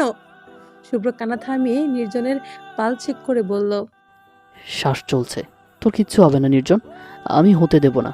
তোকে ফিরতেই হবে আমাদের মাঝে। আমার বন্ধুত্বের ওপর বাজি রাখলাম আজ। গোদলির হলুদ আবায় ছেয়ে গেছে সম্পূর্ণ আকাশ। এই সময়টা এখন আমার বড্ড প্রিয়, কারণ এই সময়টা অনেক রঙিন বলে মনে হয় নিজের কাছে। জীবন যে প্রচণ্ড রঙহীন নিরস হয়ে গেছে আমার, সেই রঙহীন জীবনে থেকেই চলে গেছে পাঁচটা বসন্ত। 5টা বছর কি অনেক বেশি হয়ে গেল না নির্জন? এতটা পাষাণ না হলেও পারতে। প্রতিটা দিন এখন একটা যুগের মতো মনে হয়, প্রতিটা মুহূর্তে বিষাক্ত লাগে। তবু বেঁচে আছি এক টুকরো আশা নিয়ে, তুমি ফিরবে। নির্জনের গিটারটা ছুঁয়ে ছুঁয়ে এসব আকাশ পাতাল ভাবছিলাম। এমন সময় কানে কারো বাক্যস্রোত ভেসে এলো। আর কতদিন এভাবে চলবে তোর? কি শুরু করছিস তুই? ব্রুবাকি পেছনে ফিরে তাকাতেই বাবাকে গম্ভীর চাহনি তাকিয়ে থাকতে দেখলাম। কপালে বাস ফেলে বললাম, আমি এবার কি শুরু করলাম? বাবা থমথমে গলায় বললেন, সবারই একটা নিজস্ব জীবন থাকে, একটা ভবিষ্যৎ থাকে। অতীতকে আঁকড়ে ধরেই জীবন পার করে দেয়াটা কি খুব বুদ্ধিমানের কাজ? এখনো সময় আছে, নিজের জীবনটাকে গোছাও। বাবা হিসেবে নিজের মেয়েকে এভাবে বাঁচতে দেখতে কারোই ভালো লাগে না নিশ্চয়ই। অবাক হলাম, বিস্মিত কণ্ঠে বললাম, জীবন গোছাবো মানে? আমার জীবনে আমি প্রতিষ্ঠিত হইনি, তোমাদের কথা মতো সবকিছুই তো করলাম। পড়াশোনা কমপ্লিট করে সাইকোলজিস্ট হিসেবে অ্যাপয়েন্ট হলাম, ক্যারিয়ার তো সেট হয়েই গেল। বাবা বিরক্ত নিয়ে বললেন, আমি তোমাকে সেসব বলিনি। পৃথিবীতে কোনো মানুষ একা বাঁচতে পারে না। আমাদের কিছু হয়ে গেলে তোমার হাত ধরার মতো কেউ থাকবে না। তাই এবার অন্তত বিয়ের জন্য রাজি হয়ে নাও। বিস্ফোরিত চোখে তাকিয়ে বললাম, বিয়ে? তুমি কি ভুলে গেছো আমি বিবাহিত? এই মুহূর্তে আমার থেকে এসব কিছু আশা করো না, ইভেন ভবিষ্যতেও না। নির্জন ছাড়া অন্য কারো সাথে আবদ্ধ হওয়া আমার জন্য আদৌ কোনো সম্ভব না। ফার্দার আমার এই বিষয়ে কিছু বললে আমি কিন্তু এই বাড়ি ছেড়ে চলে যাব। বাবা হতাশা মিশ্রিত দীর্ঘশ্বাস ছেড়ে গেলেন। হয়তো বুঝে গেছেন এ জীবনে আমায় বিয়ের ব্যাপারে কনভিন্স করা সম্ভব না। চোখ গড়িয়ে আবার গিটারের দিকে তাকালাম। এরা নির্জনের সবচেয়ে প্রিয় গিটার ছিল। কত গান যে ওর গলায় শুনেছি, এই গিটার যে প্রতিটা মুহূর্তের সাক্ষী। গিটারটা কোলে নিয়ে বসে সুর তুললাম। চোখ দুটো জল ভর্তি হয়ে গেল মুহূর্তেই। চেনা শহরে অচেনার ভিড়ে তোমাকে পেয়েছি খুঁজে, কিছু অভিমান কিছু পিছু টান ছেড়ে যাবে না সহজে। চাইনি আমি হারাও তুমি, বাড়াও মনের দূরত্ব, তবু দুজন দূরে হারাই, জিতেও দুজন হেরে যায়। তবু দুজন দূরে হারাই, জিতেও দুজন হেরে যায়। কি দরকার মিছে আবদার, ভুলের পাল্লা ভারী। জানি নয় ছয় সবই অভিনয়, তাই দুজনেই আরি। তোমার হাসির জন্য আমি সব করেই যাই। ভালোবেসে দিয়েছি তোমায় আমার পুরোটাই। চাইনি আমি হারাও তুমি, বাড়াও মনের দূরত্ব, তবু দুজন দূরে হারাই, জিতেও দুজন হেরে যাই। তবু দুজন দূরে হারাই, জিতেও তবু হেরে যাই। গাল গড়িয়ে একের পর এক অশ্রুকণা বয়ে পড়ছে। মাথা নিচু করে হু হু করে কেটে দিলাম। কান্নার তেরে হেসকে উঠছে মাথার উপর কারো হাতের স্পর্শ পেলাম। চোখের পানিগুলো কোনো রকম মুছে মাথা তুলে তাকাতেই শুভ্রকে দেখতে পেলাম। গায়ে এখনো অ্যাপ্রন। হাসপাতাল থেকে সরাসরি এখানে এসেছে নাকি? অবাক কণ্ঠে বললাম, আপনি এখন এখানে? শুভ্র আমার প্রশ্নের উত্তর না দিয়েই হালকা হাসলো। মাথা থেকে হাত সরিয়ে একটা নিঃশ্বাস ফেলে বলল, খুব সুন্দর গানের গলা তোমার। নির্জন কেমন আছে? শুভ্র আমার দিকে এক পলক তাকালো, হতাশ গলায় বলল, যেমন ছিল তেমনই আছে। তোমাকে একটা কথা বলার জন্য এখানে আসলাম। উৎসুক দৃষ্টিতে তাকিয়ে বললাম, বলুন। শুভ্র দাঁতে দাঁত খিঁচে চোখ বন্ধ করে ফেললেন। হাত দুটো মুষ্টিবদ্ধ করে পেছনে ফিরে অনেকক্ষণ নিজের সাথে যুদ্ধ করলেন। খানিকটা অবাক হলাম। ভীতু দৃষ্টিতে তাকাতে সুপ্রভ বলে উঠল, তোমায় এত কষ্ট পেতে আর দেখতে পারছি না। আমি বোধহয় আমার কথা রাখতে পারবো না গুঞ্জন। সব দিক থেকেই হতাশা ঘিরে ধরেছে আমায়। 5 বছর তো চলেই গেল। তুমি প্লিজ মুভ অন করো। ফর গড সেক, তোমার বাবার কথা মেনে নাও। ভুরুকুসকে তাকালাম, শান্তভঙ্গিতে বললাম, আপনার আদৌ মনে হয় আমি অন্য কাউকে নিয়ে ভাবতে পারবো? এটা ভাবতেই তো শরীরে কাঁটা দিয়ে উঠে আমার। যেমন আছে বেশ তো চলে যাচ্ছে, এভাবেই যাক। তুমি তো নির্জনের সাথে কথাও বলো না, রোজ দূর থেকে দেখে চলে আসো, ওর কাছেও যাও না। ওনার ওপর যে আমার অনেক অভিমান, অনেক অভিযোগ, সেগুলো সহজে মিটবার নয়। দূরত্ব যখন উনি সৃষ্টি করেছেন, তাহলে সেটা বজায় থাকুক যতদিন না তিনি দূরত্ব মিটাচ্ছেন। শুভ্রবের কথার বৃষ্টি কিছুই বললাম না। এক মনে কিছু একটা ভাবছে হয়তো। আমি হাতের কাছে থেকে একটা রুবিক্স কিউব নিয়ে ওনাকে দেখিয়ে বললাম, এটা দেখেছেন? এটাতে কিন্তু নির্জনের স্পর্শ আছে। কিভাবে জানেন? শুভ্র আমার দিকে উৎসুক দৃষ্টিতে তাকালো। আমি হেসে বললাম, ছোট ছিলাম তখন অনেক। এক ফ্রেন্ডের হাতে এইরকম কিউব দেখিয়ে আমিও কিনেছিলাম, কিন্তু এটা কিভাবে মেলাতে হয় সেটা জানতাম না। একদিন অনেক চেষ্টা করেছিলাম। একটা সময় নির্জন এসে বললেন, তোমার মতো পুচকি মেয়েদের খেলনা এটা না, এটা এমন পেঁচালে সারা জীবনও মেলবে না। রাগী গলায় বলেছিলাম, আমি একদম পুচকি না, বুঝেছেন? আমার বয়স 6 বছর। ক্লাসে একদম আমি নিজের নাম ইংলিশে লিখতে পারি। নির্জন একগাল হেসে বলেছিলেন, তাই? ও আমার 6 বছরের মনীষী রে। দাও ওটা আমার কাছে, আমি শিখিয়ে দিচ্ছি কিভাবে মেলাতে হয়। সেদিন আমার বাসায় প্রথম এসেছিল নির্জন, তারপর থেকে প্রায় আসতো। ছোটবেলা থেকেই শুরু, ইউনো। কাহিনী শুনে সুপ্রভ মৌলিন হাসলো, শুধু কিছু বললো না। আমি আবার কিউবটা দেখিয়ে বললাম, এটা এখন যদি আমি অর্ডিনারি কারো হাতে দিই, সেটা নিয়ে 1000 বার ব্যস্ত থাকবে। কিন্তু আমি তো জানি এটা মাত্র 4টা মোচড় দিলেই মিলে যাবে। নির্জন নাকি এটা একা একাই শিখেছিল। নির্জন অনেক বিচক্ষণ সে ছোটবেলা থেকে, তাই এটা প্রমাণ। সুব্রত আনমনেই বললেন, অনেক ভালোবাসো ওকে, তাই না? নির্জন অনেক লাকি, ওকে কেউ এভাবেও ভালোবাসে। এজন্যই তো এত ভরসা ওনার উপর আমার। পরিণয় হলো অথচ পূর্ণতা পেল না। এমনটা কি কখনো হয় বলুন? সুব্রত মাথা নাড়িয়ে বলল, এমনটা হবে না। আই উইশ সব ঠিক হয়ে যাবে। সুব্রত চলে গেল। অন্ধকার ঘনিয়ে এসেছে অনেকক্ষণ আগেই। এখন আবার চেম্বারে গিয়ে বসতে হবে আমায়। অ্যাপ্রনটা হাতে ঝুলিয়ে বেরিয়ে এলাম বাসা থেকে। পার্কিং এরিয়ার কাছে যেতেই শুভ্রবের কর্কশ কণ্ঠ কানে ভেসে এলো। বুড়োকুসকে সামনে তাকাতেই অবাক হয়ে গেলাম। শুভ্র নিজের গাড়ির সামনে দাঁড়িয়ে সারার সাথে কথা বলছে। কি চলছে ওদের ভেতরে? শুভ্রবের রাগী চাপা স্বরে শুনতে পেলাম, তোমাকে আমার পেছন পেছন ঘুরতে নিষেধ করেছি না? কেন এসেছো এখানে? সারা আঙ্গুলে নাক ঘষতে ঘষতে ভাব নিয়ে বলল, আপনাকে 3 বছর আগে থেকেই তো বলে আসছি আমি কেন আপনার কাছে আসি। আপনি তো মানতে চাইছেন না। শুভ্র দাঁতের দাঁত চেপে বলল, আজে বাজে বকা বন্ধ করে এখান থেকে যাও। রেগে গেলে থাপ্পড় কিন্তু একটাও মাটিতে পড়বে না। সারা একটা শুকনো ঢোক গিল। ভয় চেপে রেখে সাহসী গলায় বলল, না, এই ঘড়িটা আপনাকে না পরিয়ে এখান থেকে আমি যাব না। আমি আপনাকেই এই ঘড়িটা পরাতে এসেছি। আপনি তো বলেছিলেন আমার বরকে এটা পরাতে, তাই কথা শেষ হওয়ার আগেই সুপ্রভ সারা 2 বাহু চেপে ধরলো। উনি দৃষ্টিতে তাকে দাঁতে দাঁত চেপে বলল, আমি জাস্ট একজনকেই ভালোবাসি, আর তাকেই ভালোবেসে যাব আজীবন। সে জায়গাটা কাউকে দেওয়া সম্ভব নয়। তুমি সব কিছু জানো, তবুও এমন অবুঝের মতো আচরণ কেন করছো? ওয়াই? আমাকে নিয়ে জল্পনা কল্পনা করা বন্ধ করো। সারা আহত দৃষ্টিতে তাকালো সুপ্রভের দিকে। কাঁদো কাঁদো কণ্ঠে বলল, তাহলে গুঞ্জনকে বিয়ে করলেই তো পারেন। এখন তো আর নির্জন। Just shut up. আমি কোনোদিন ওকে বিয়ে করব না, মরে গেলেও না, নেভার। ওর সুখটা আমি দেখতে চাই, আজীবন ওর ঠোঁটের কোণে হাসি দেখতে চাই, ওই উজ্জ্বল শ্যাম মায়াবী মুখটাতে আনন্দের ঝিলিক দেখতে চাই। আর এসবের একমাত্র রিজন হলো নির্জন। সেজন্যই এই অ্যাপ্রন আর স্টেথোস্কোপ আবার হাতে তুলে নিয়েছি আমি। গুঞ্জনকে চাই না আমি, ও সুখী হোক এটাই চাই। আর আমি এটাও চাই যে তুমি আমার থেকে দূরে থাকো।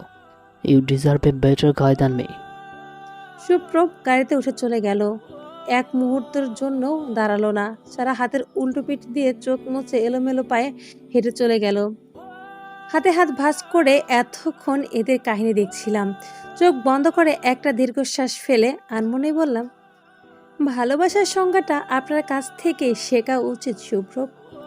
শান্তির প্রভাবে আপনার মধ্যে হিংস্রতা এসেছিল, কিন্তু আপনার মন যে এত স্বচ্ছ সেটা এভাবে কাছ থেকে না দেখলে জানতাম না। কিন্তু আমি এখানে কি করতে পারি? মানব মন তো একটাই, সেটা একজনকেই দেওয়া যায়, চাইলে দুজনকে দেওয়া সম্ভব নয়। বইয়ের ওপর থেকে চোখ সরে সামনের দিকে তাকালাম। নিউলি ইন্টার্ন জুনিয়র একজন সাইকোলজিস্ট দাঁড়িয়ে আছে। ছেলের দিকে পুরো কুচকে তাকিয়ে বললাম, ঘুম এত তাড়াতাড়ি ভেঙে গেল কিভাবে? 10টা তো এখনো বাজেনি। বসা থেকে উঠে দাঁড়িয়ে বললাম, ওকে দেন চলো। আজ আবার কি শুরু করলো মেয়েটা? কেবিনের দরজার সামনে গিয়ে দাঁড়াতে চোখ কপালে উঠে গেল। পেছনে দাঁড়ানো ছেলেটাও বেশ অবাক হয়েছে, কারণ কেবিনের ভেতরে ভয়ানক তাণ্ডব শুরু করেছে সায়ন্তী। প্রতিটা জিনিসপত্র ফ্লোরে ছড়িয়ে ছিটিয়ে ফেলেছে তো ফেলেছেই। জানার পাশে উল্টো করে টেবিলের সব জিনিস ফেলে দিয়ে, যাতে এমন সময় পেছন থেকে এগিয়ে গিয়ে ওরা হাত দুটো ধরে ফেললাম। সায়ন্তী মোছামুছি শুরু করে দিয়েছে। কঠোর স্বরে বললাম, শান্তি, এটা আমি, থামো। কঠোর স্বর শুনতেই শান্তি নড়াচড়া একদম বন্ধ করে স্থির হয়ে গেল। দীর্ঘদিতে ঘাড় ঘুরিয়ে আমার দিকে তাকিয়ে আবার চোখ নামিয়ে ফেললো। ওকে নিজের দিকে ফিরিয়ে জাজালো কণ্ঠে বললাম, কি শুরু করেছো তুমি এসব? আর কতদিন এমন পাগলামি করবে? প্লিজ এইসব ইরিটেট কাজগুলো বন্ধ করো। শান্তি কেটে দিল। নাক টেনে ঠোঁট উল্টে কাঁদতে কাঁদতে বলল, মম মম প্রতিদিন কেন আমার কাছে আসে? কেন বারবার আমায় খুনি বলে? আমার সহ্য হয় না। মমকে তুমি বলো না, আমি যেন আর খুনি খুনি না বলে। একটা দীর্ঘশ্বাস ছেড়ে নিজের ধাতস্থ করলাম। এসব যে একটা ভ্রম সেটা ওকে বোঝানো কোনোদিনও সম্ভব না। এটা হ্যালুসিনেশনের জন্যই ওর মানসিক অবস্থা এতটাই খারাপ হয়ে গেছে যে বদ্ধ পাগলের উপাতে নিয়ে বসে আছে। আচ্ছা বলবো, এখন খেয়ে নেবে চলো, না খেলে তো অসুস্থ হয়ে পড়বে। আমার এমন কথায় শান্তি ডানে মাথা নাড়িয়ে বলল, না না, আমি কিচ্ছু খাবো না। আমি অসুস্থ হব, তারপর মরে যাব। মরে যাব আমি, বাঁচতে চাই না, মরে যেতে চাই আমি। আবার পাগলামি শুরু করে দিয়েছে। উপায় না পেয়ে আবার ঘুমের ইঞ্জেকশন পুশ করে দিলাম। শান্তি বিছানায় ঢলে পড়ল।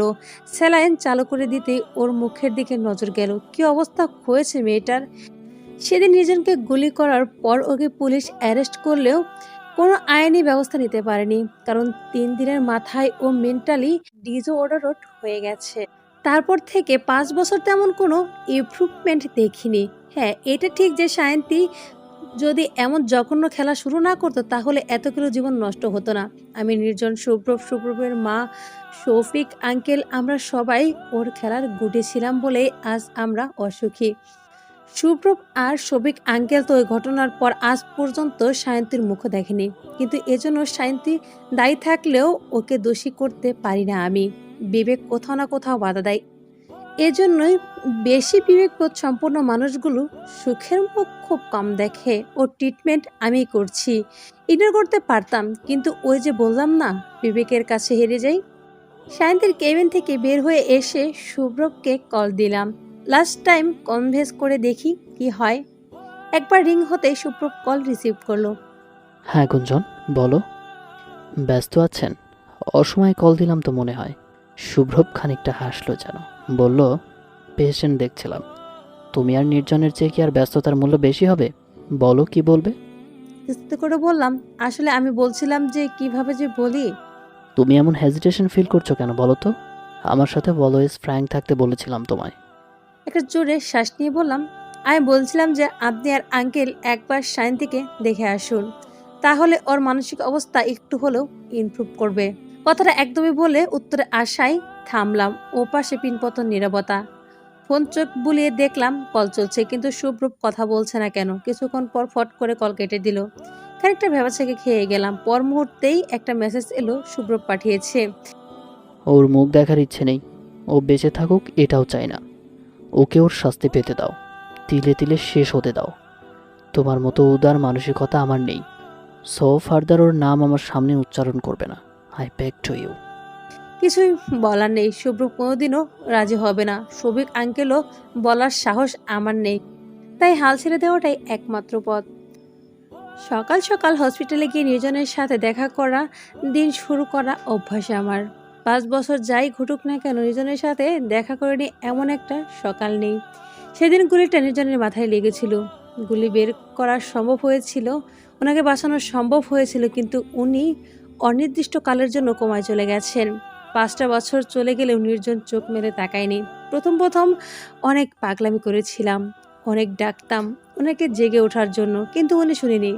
তাই একরাশ অভিমান জমিয়ে রেখে কথা বলা বন্ধ করে দিয়েছি। শুধু একবার দেখা করে আসি, কারণ এটা তো সম্বল, না হলে যে মরে যাব আমি। কেবিনের দরজার কাছাকাছি যেতেই শুভ্রবের কণ্ঠ ভেসে আসে।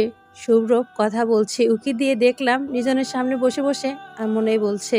বাচ্চাদের মতো করে মুখে হাসি, চোখের জল চলে আসার মতো অবস্থা আমার। হাত দিয়ে মুখ চেপে ধরে দাঁড়িয়ে আছে। শুভ্রব কিছুক্ষণ থেমে আবার রাগী স্বরে বলল, শুনবি না তুই? আর কত শাস্তি দিবি আমাদের? সবার কথা বাদ দিলাম, কিন্তু গুঞ্জন, তোর শ্যামাঙ্গিনী যে একটুও ভালো নেই তোকে ছাড়া। আমার বর্ষণ বিলাসী যে অনেক কষ্টে আছে, ওকে কষ্ট দিয়ে তুই কি মজা পাচ্ছিস? প্লিজ ওঠ না ইয়ার। শুনছিস আমার কথা? শুনবি না তুই, তাই না? নির্জন বরাবরের মতোই চোখ বন্ধ করে আরামে ঘুমিয়ে আছে, কোনো রেসপন্স নেই। শুভ্র বসা থেকে দাঁড়িয়ে এর আগে গসগস করতে করতে চেয়ারটাকে লাথি মেরে ফেলে বেরিয়ে গেল। দরজার আড়াল থেকে বেরিয়ে এলাম। অশ্রুসিক্ত দৃষ্টিতে নির্জনের ঘুমন্ত মুখের দিকে একবার তাকালাম। সবার এত এত অভিযোগ শুনেও তিনি নিশ্চিন্ত পা ঘুরে নিজে চলে এলাম সেখান থেকে। এদিকে নির্জন যে 5 বছর পর হাতের তর্জনী নাড়িয়ে চাদর খামচে দিল, সেটা কেউ খেয়ালই করলো না। উদাস ভঙ্গিতে জানালা দিয়ে আকাশ দেখছি, চোখের কানিশ বেয়ে গড়িয়ে পড়া জলগুলো কপাল সিক্ত করে দিচ্ছে ক্রমাগত।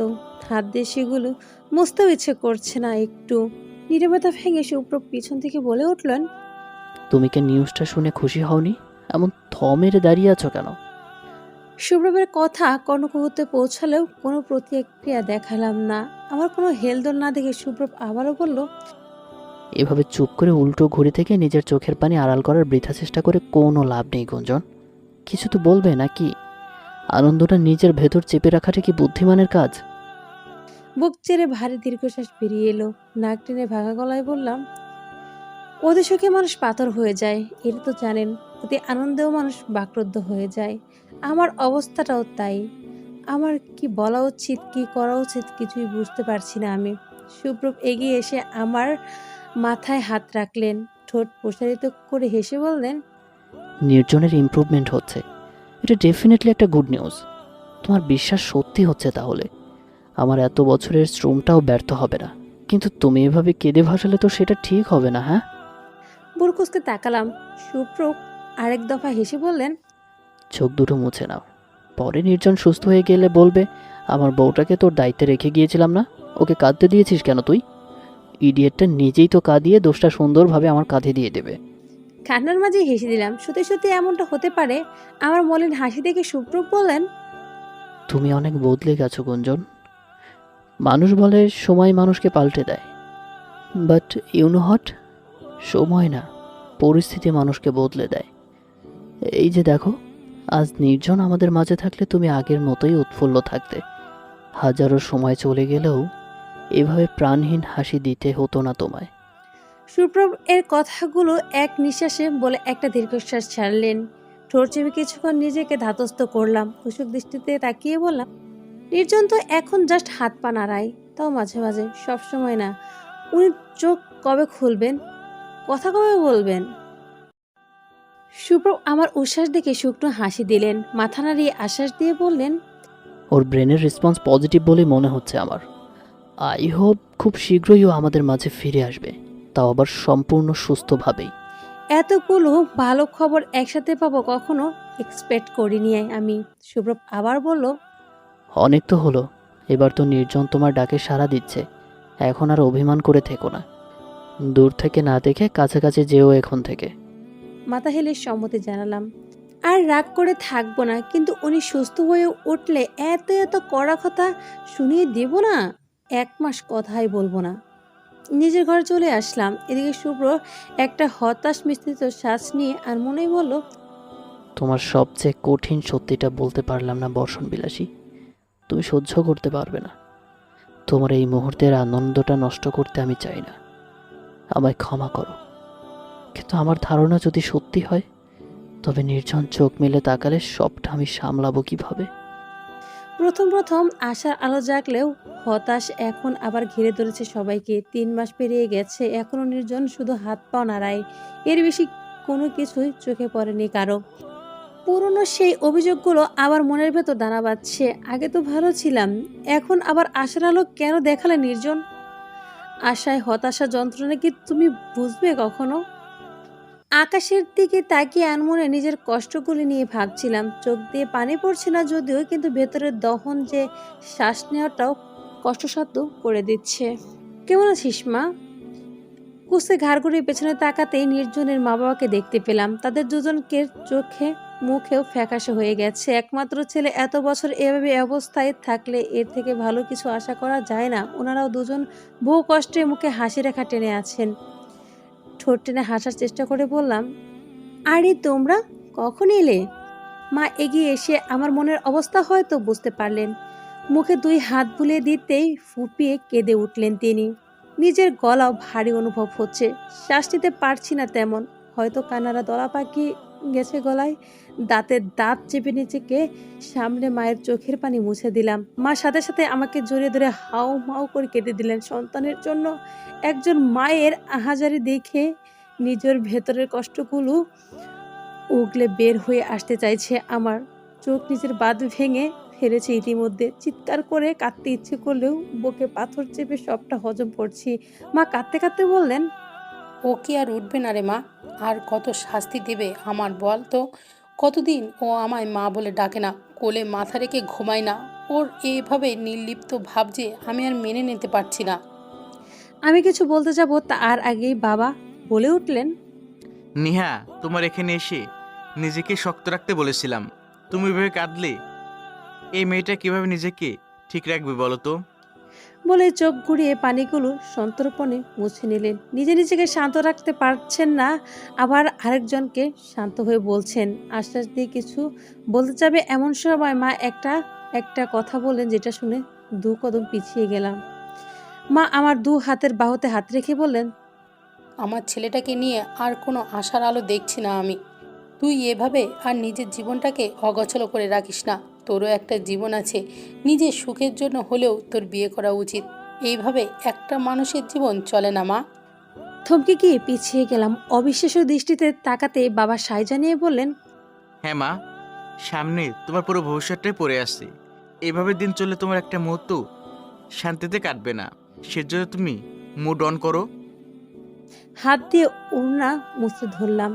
নিজের বাবা মায়ের মুখে এই কথাগুলো শুনতে ততটা কষ্ট লাগেনি, কিন্তু আজ ওনাদের মুখে শুনে ভেতরটা চলে যাচ্ছে যেন। সত্যি কি নির্জন আর ফিরবে না? তাদের নিজের সন্তানের প্রতি কোনো বিশ্বাস নেই। নির্জন এটা কি শুরু করেছে? সেদিন আমি মরে যেতাম তাহলে আজ এমন দিন দেখতে হতো না। চোখ মুছতে মুছতে ঘর থেকে বেরিয়ে এলাম। নির্জনের কেবিনের দরজা ঠেলে ভেতরে ঢুকলাম। সে বরাবরের মতোই ঘুমিয়ে আছে, কোনো সারা শব্দ নেই। ওরই দৃষ্টিতে তাকিয়ে বললাম, কি পেয়েছো তুমি? হ্যাঁ, সবাইকে এভাবে কাঁদাচ্ছ, কষ্ট দিচ্ছ। এভরিথিং হ্যাজ এ লিমিট নির্জন। সবারই ধৈর্যের একটা সীমা থাকে। কিসের জন্য এত শাস্তি দিচ্ছ আমায়? সেদিন তোমার প্রতারক বলেছিলাম বলে? ঘৃণা করে বলেছিলাম বলে? তোমার মুখ দেখতে ইচ্ছে করে না বলেছিলাম বলে? নাকি নিজের চাহিদা পূরণের জন্য আমায় বিয়ে করতে চাইছো বলেছিলাম সেজন্য? তুমি সেদিন বলেছিলে আমার ভুল আমি বুঝতে পারবো, কিন্তু ততদিনে অনেক বেশি দেরি না হয়ে যায়? বেশি দেরি হয়ে গেছে নির্জন। সত্যি আমার বুঝতে দেরি হয়ে গেছে। সেই শাস্তি তো আমি পেলাম বলো? 5 বছর কি কম সময়? আমার শাস্তি কি এখনো শেষ হবে না? আচ্ছা দাও শাস্তি, কিন্তু এভাবে দিও না। আমায় মেরে ফেলো, তাও এভাবে নিষ্প্রাণ হয়ে থেকো না। এতে তো তোমার বাবা মাও কষ্ট পাচ্ছে। ওনারা তো কোনো দোষ করেনি। অনেক হয়েছে, এবার ওঠো প্লিজ। সহ্য হচ্ছে না আমার, একটু সহ্য হচ্ছে না। নির্জনের বেডের সামনে মাথা গুজে ফ্লোরে বসে কাঁদতে কাঁদতে বললাম কথাগুলো। নির্জন হাত পা নাড়াচ্ছে, রাগ লাগছে প্রচুর। চোখ মুছতে উঠে দাঁড়াতে কড়া গলায় বললাম, উঠবে না তুমি, তাই না? সারা জীবন শুধু এই আধা আধা হাত পা নাড়াবে, চোখ মেলে তাকাবে না বলে প্রতিজ্ঞা করেছো, তাই তো? বেশ, থাকো তাহলে তুমি নিজের মতো। আমি এক্ষুনি সব ছেড়ে ছুড়ে চলে যাব, তোমাকে ছেড়ে, আমার পরিবার ছেড়ে, ইভেন এই দেশ ছেড়ে কারোর সাথে কোনো কানেকশন রাখবো না। হারিয়ে যাব আমি, অনেক দূরে হারিয়ে যাব। তুমি চোখ মেলে হাজার খুঁজলেও, আকুতি জানালেও আমায় আর পাবে না, কোথাও খুঁজে পাবে না আমায়। বলে পা ঘুরিয়ে কয়েক কদম এগোতেই পেছন থেকে ওনার টান পড়লো। থমকে গেলাম, অস্তিত্ব চোখে দুটো বড় বড় হয়ে গেল। ঘাড় ঘুরিয়ে তাকাতেই দেখলাম নির্জন ওনার খামচে ধরে চোখ মেলে তাকিয়ে আছে। তার চোখের কার্নিশ বেয়ে দুপোটা জল গড়িয়ে পড়তে আমার দিকে মুখ ঘুরিয়ে তাকালো। সেই শীতল দৃষ্টিতে তাকিয়ে থাকার চাহনি দেখে আমি পুরো পাথর হয়ে গেলাম। হঠাৎ নির্জন চেহারার রং পাল্টে ফেললেন। জোরে জোরে কতগুলো শ্বাস ফেলে অতি কষ্টে থেমে থেমে ভাঙা ভাঙা কণ্ঠে বললেন, আমি এখানে কেন? আমার কি হয়েছে? আপনি কে? শেষার্থ প্রশ্ন শুনে আমার পুরো পৃথিবী উলটপালট হয়ে গেল যেন।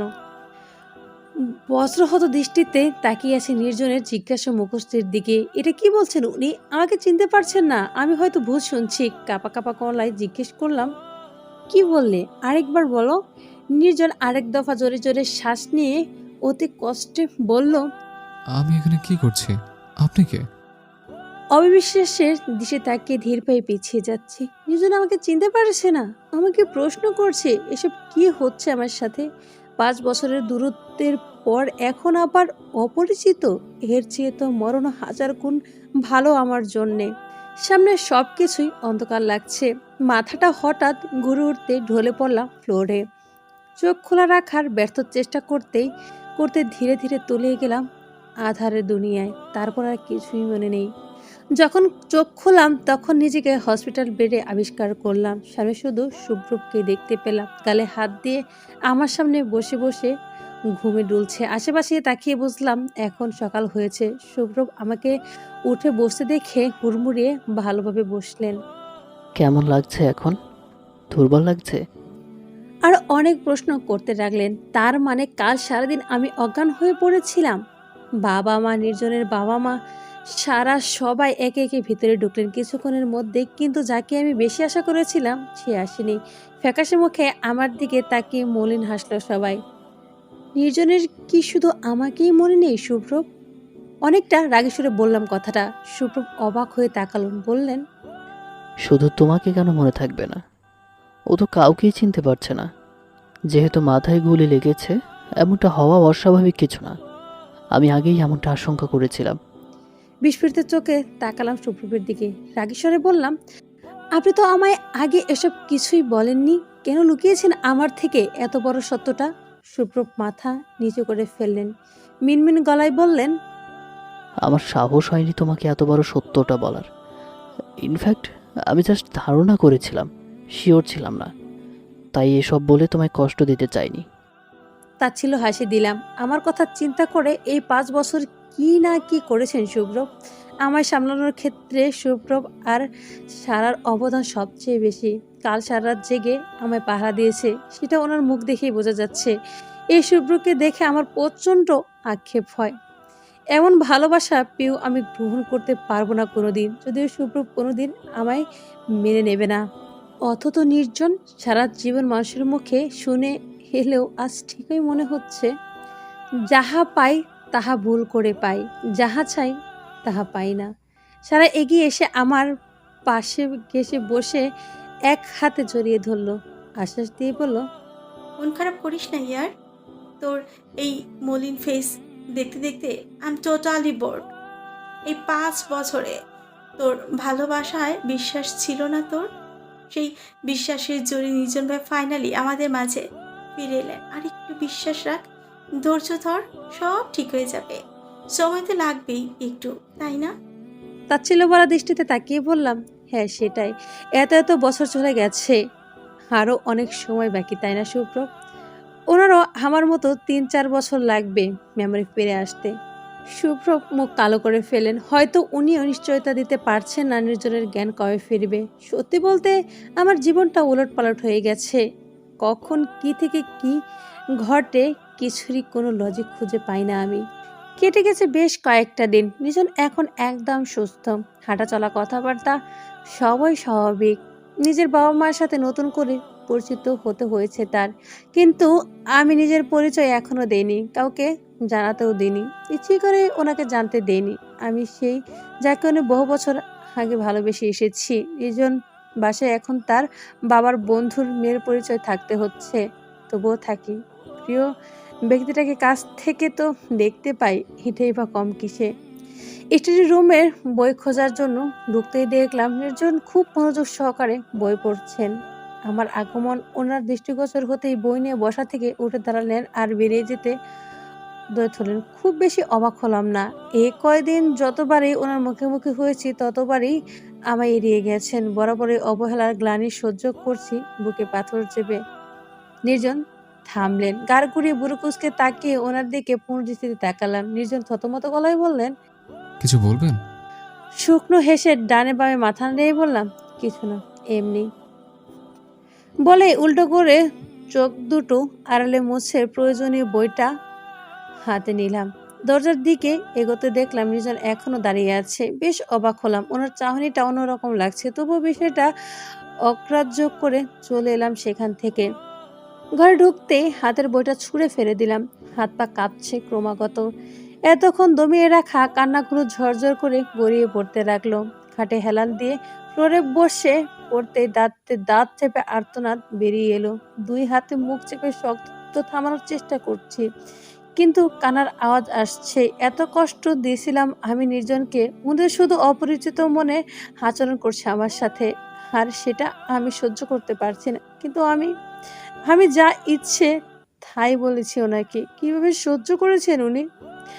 আমি কষ্টের তোরে দরজা লাগাতে যে ভুলে গেছি সেটা আমার খেয়াল নেই। সেই দরজার আড়ালে দাঁড়িয়ে কেউ যে আমার আহাজারি দাঁতে দাঁত চেপে সহ্য করছে সেটা কান্নার কারণে খেয়ালই করিনি আমি। ইদানিং ব্যস্ততা আগের তুলনায় বেড়ে গেছে অনেকটা। সারাদিন বেশিরভাগ সময় চেম্বারে রুগী দেখায় কাটিয়ে দিই। ফিরেও বেশ রাত করে। সত্যি বলতে নির্জনের থেকে পালিয়ে থাকার চেষ্টা করি। ওনাকে এভাবে অচেনা অপরিচিতভাবে ট্রিট করতে দেখলেই বুক ফেরে চিৎকার করে কাঁদতে ইচ্ছে করে, কিন্তু বাড়ি ফিরে ওনার ঘুমতো মুখটা একবার হলেও দেখে আসার অভ্যাস আমার। আজ 12:30টায় বাসায় ফিরলাম। গাড়ি পার করে নিজের ঘরে যাওয়ার আগে নির্জনের ঘরের দিকে একবার উঁকি দিলাম। ঘুমিয়ে গেছে অনেক আগেই। দূর থেকে ঘুমতো মুখটা একবার দেখে চলে এলাম। ফ্রেশ হয়ে রোগীদের ফাইলগুলো একে একে চেক করতে লাগলাম। সব শেষে প্রেসক্রিপশন অ্যাড করে নিজের সাইনটা করতে গিয়ে আজ বরাবরের মতো আবারও কলমটা আটকে গেল। বুক চিরে ভারী একটা দীর্ঘশ্বাস বেরিয়ে সাইনটা করেই দিলাম আফরা শিহরিশ জুবাইয়ের। সব টাস্ক শেষ করতে করতে রাত 2:30 বেজে গেল। ঘুম আসেনি, তো বিছানায় শুয়ে পড়লাম। শরীর ক্লান্ত হয়, ঘুম ছিল তাড়াতাড়ি। কতক্ষণ ঘুমালাম জানি না, কিন্তু হঠাৎ মনে হলো কেউ একজন ঘরে প্রবেশ করলো। ইদানিং ঘুম অনেকটা পাতলা হয়, জেগে গেলাম, কিন্তু বুঝতে দিলাম না এত রাতে কে আমার ঘরে এলো। সেটাও এখন আমার জানতে হলে ঘুমের ভান করেই থাকতে হবে। কেউ এগিয়ে আসছে, সেটা পা ফেলার আওয়াজেই বুঝতে পারছি কে এসেছে ঘরে। অন্ধকার ঘরে চোখ মেললেও চিনতে পারবো না। আলো জ্বালাতে হলে উঠে বসতে হবে। এত তো সে বুঝে ফেলবে যে আমি জেগে আছি। ব্যক্তিটা আমার পাশে এসে বসতেই মনে মনে অবাক হলাম। এটা মোক্ষম সুযোগ। উঠে বসার জন্য মনস্থির করতেই কপালে উষ্ণ স্পর্শ পেলাম। গালের উপর উষ্ণ পানির ফোঁটায় ভর্ষণ অনুভব হলো। সেই চিরচেনা স্পর্শ। অতিমাত্রায় বিস্ময় হয়ে গেলাম। চোখ দুটো মুহূর্তেই পানিতে ভরে উঠল। আমি হালকা কেঁপে উঠে সরে গেলাম। কয়েক পা এগিয়ে যেতেই আমি হুট করেই উঠে বসে লাইট অন করে দিলাম। সাদা ফরফরে আলোয় সেই কাঙ্ক্ষিত ব্যক্তিটার পৃষ্ঠভাগ দৃষ্টিগোচর হতে অবাক দৃষ্টিতে তাকালাম। চোখ দুটো পানিতে ঝাপসা হয়ে এলেও তাকে চিনতে 1 সেকেন্ডও সময় লাগেনি।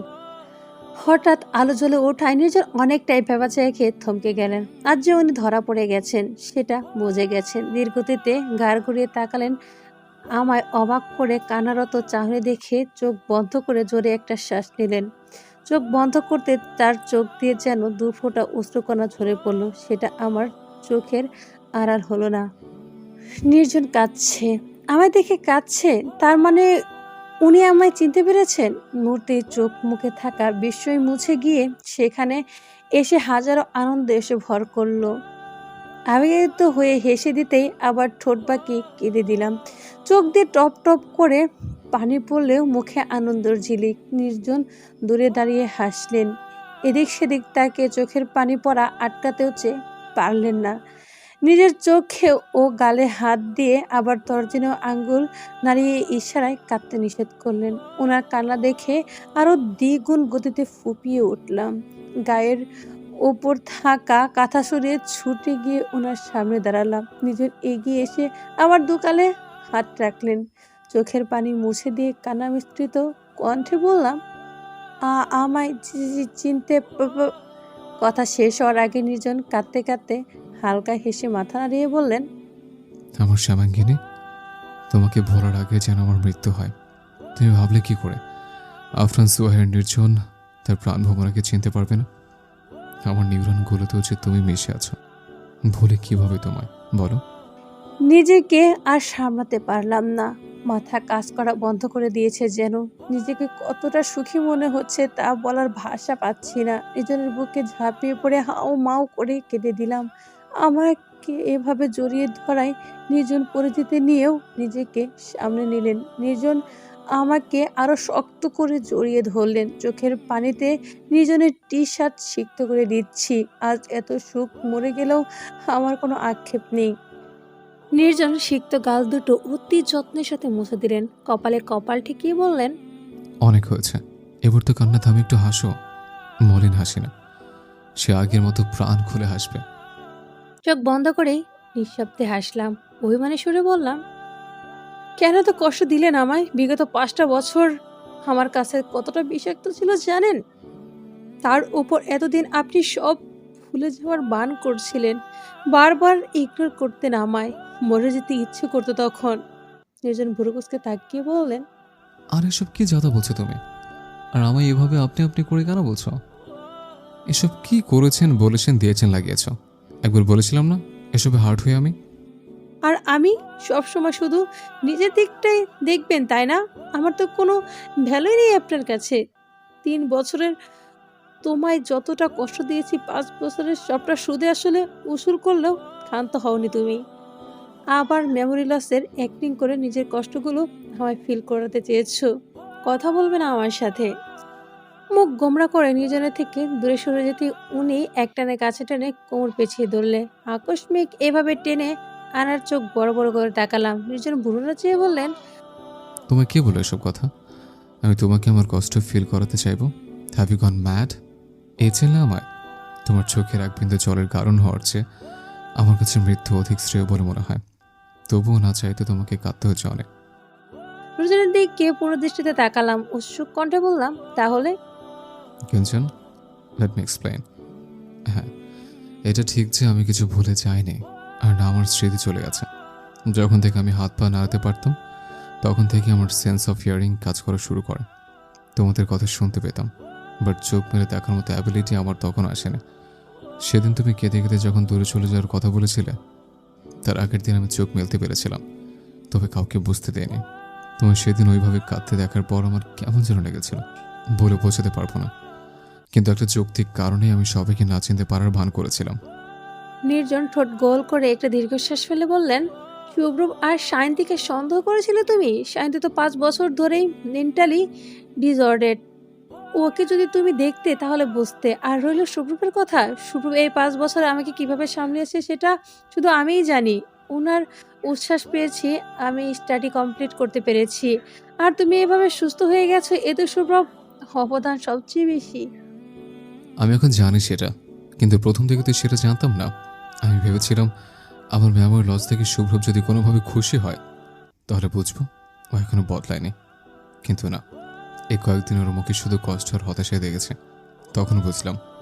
কি বুঝলে? তুমি ভুল ভেবেছিলে তাই তো? সবাই ভাবো তুমি, কিন্তু এই আমি নামক ব্যক্তিটার কথা তোমার মনেই আসে না। Do you have any idea এতে আমি কতটা কষ্ট পেয়েছি? এখন ধরা খেয়ে কাছে এসেছো? মুখ বাঁকিয়ে বললাম কথাগুলো। নির্জন আমার দিকে কিছুক্ষণ তাকিয়ে থেকে সে আগের ভুবল ভুলালো হাসিটা দিলেন।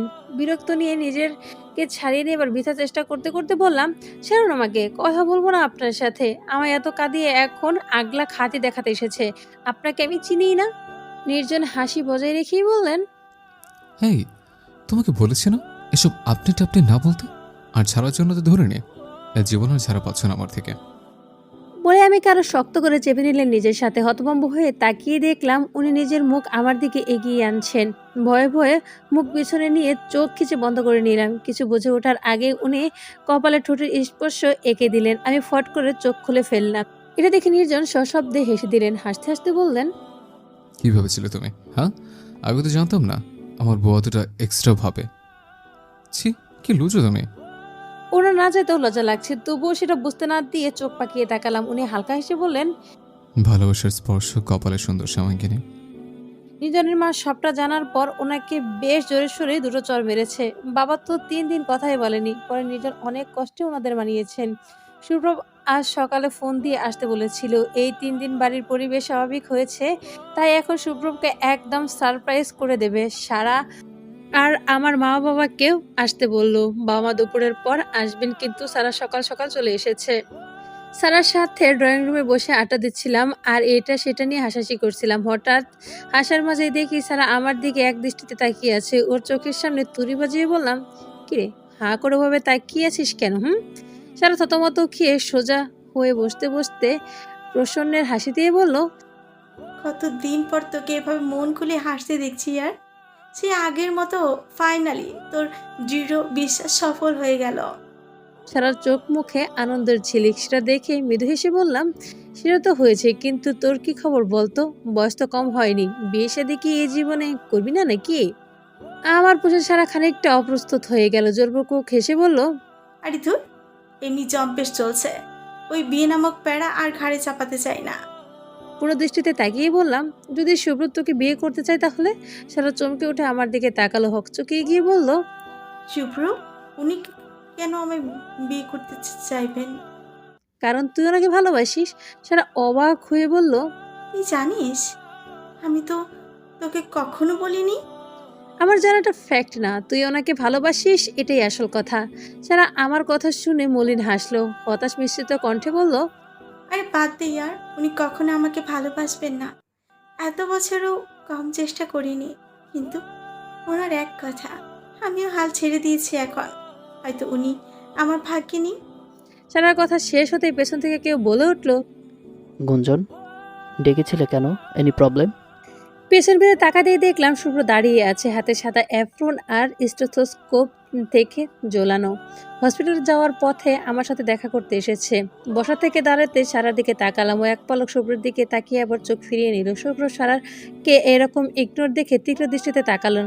মুখে সৌজন্যের হাসি ঝুলিয়ে কিছু বলতে যাবে এমন সময় কোথা থেকে নির্জন হাওয়ার বেগে ছুটে এসে শুভ্রকে চাপড়ে ধরল।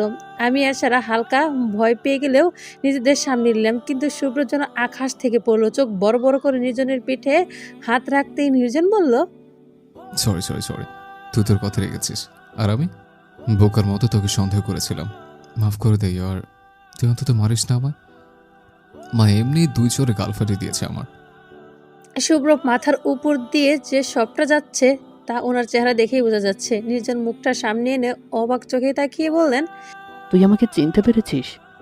আমি এগিয়ে এসে শুভ্রকে সবটা খুলে বলতেই উনি নির্জনের দিকে দাঁত কটমট করে কুদৃষ্টিতে তাকালেন। রাগে সুরে বললেন, আই নো, আমার প্রতি তোর সন্দেহ হওয়াটা অস্বাভাবিক কিছু নয়। তোর জায়গায় আমি থাকলেও সন্দেহ করতাম, কিন্তু এজন্য এই মেয়েটাকে এভাবে কষ্ট না দিলেও পারতি। ওকে অন্তত সবটা খুলে বলতি। তুই জানিস এই 5 বছরে ওর উপর দিয়ে কি গেছে? আমরা ওকে সাপোর্ট না করলে পাগল হয়ে যেত ও। তার উপর তুই এসব করেছিস। নির্জন অপরাধী সুরে বললেন, জানি এটা ঠিক হয়নি, কিন্তু আমার মাথা তো তখন ভালোভাবে কাজ করছিল না। কি করতে কি করেছে? শুভ্র কিছু সময় চুপ করে থেকে আচমকা নিজে নির্জনকে জড়িয়ে ধরলেন। কান্নামাখা গলায় বললেন, আমি জিতে গেছি আর আমাদের বন্ধুত্বের চ্যালেঞ্জ আমি জিতে গেছি। ওদের এমন কান্নাকাটি দেখে আমি নিজেও আবেগী হয়ে গেলাম। না চাইতেও চোখের কোণে জল চলে এলো। আয়নার সামনে দাঁড়িয়ে নিজেকে বেশ মনোযোগ সহকারে দেখছি। আমার মতো তৃতীয়বারের একজন মানুষের জন্যই বউ সাজার সৌভাগ্য কোনো মেয়ের হয়েছে কিনা সন্দেহ আছে। আজ তৃতীয়বারের মতো আমার আর নির্জনের বিয়ে হলো। প্রথমবার ঘরোয়াভাবে হয়েছিল বলে এবার বেশ জাঁকজমকপূর্ণভাবেই হলো। নির্জন ঘরে প্রবেশ করতে আয়নার ভেতরে ওনার প্রতিবিম্ব দিকে তাকালাম। উনি ধীরে ধীরে আমার দিকে এগিয়ে আসতে ঘাড়ের ঘুরিয়ে ওনার দিকে তাকিয়ে মৃদু হাসলাম। উনি সামনে দাঁড়িয়ে আমার দিকে একদৃষ্টিতে তাকিয়ে আছেন, চোখের পলক ফেলছে না। বেশ কিছু মুহূর্তে কেটে গেল। ওনার কোনো হেলদোল না দেখে কিছু বলতে যাব এমন সময় উনি ঠোঁটে আঙুল বসিয়ে বললেন, আজ আমি আমার শ্যামাঙ্গিনীকে প্রাণ ভরে দেখব। গত 2 বার বধূ বেশে মন মতো দেখতে পারিনি, এবার তো আর সেটা হতে দেব না। নিজন এগিয়ে এসে আমার কপাল থেকে টিকলি সরিয়ে সেখানে ঠোঁট ছুঁয়ে দিলেন। ওনার বুকে মাথা এলিয়ে দিতেই 2 হাতে আগলে নিয়ে বললেন, ভালোবাসি শ্যামাঙ্গিনী।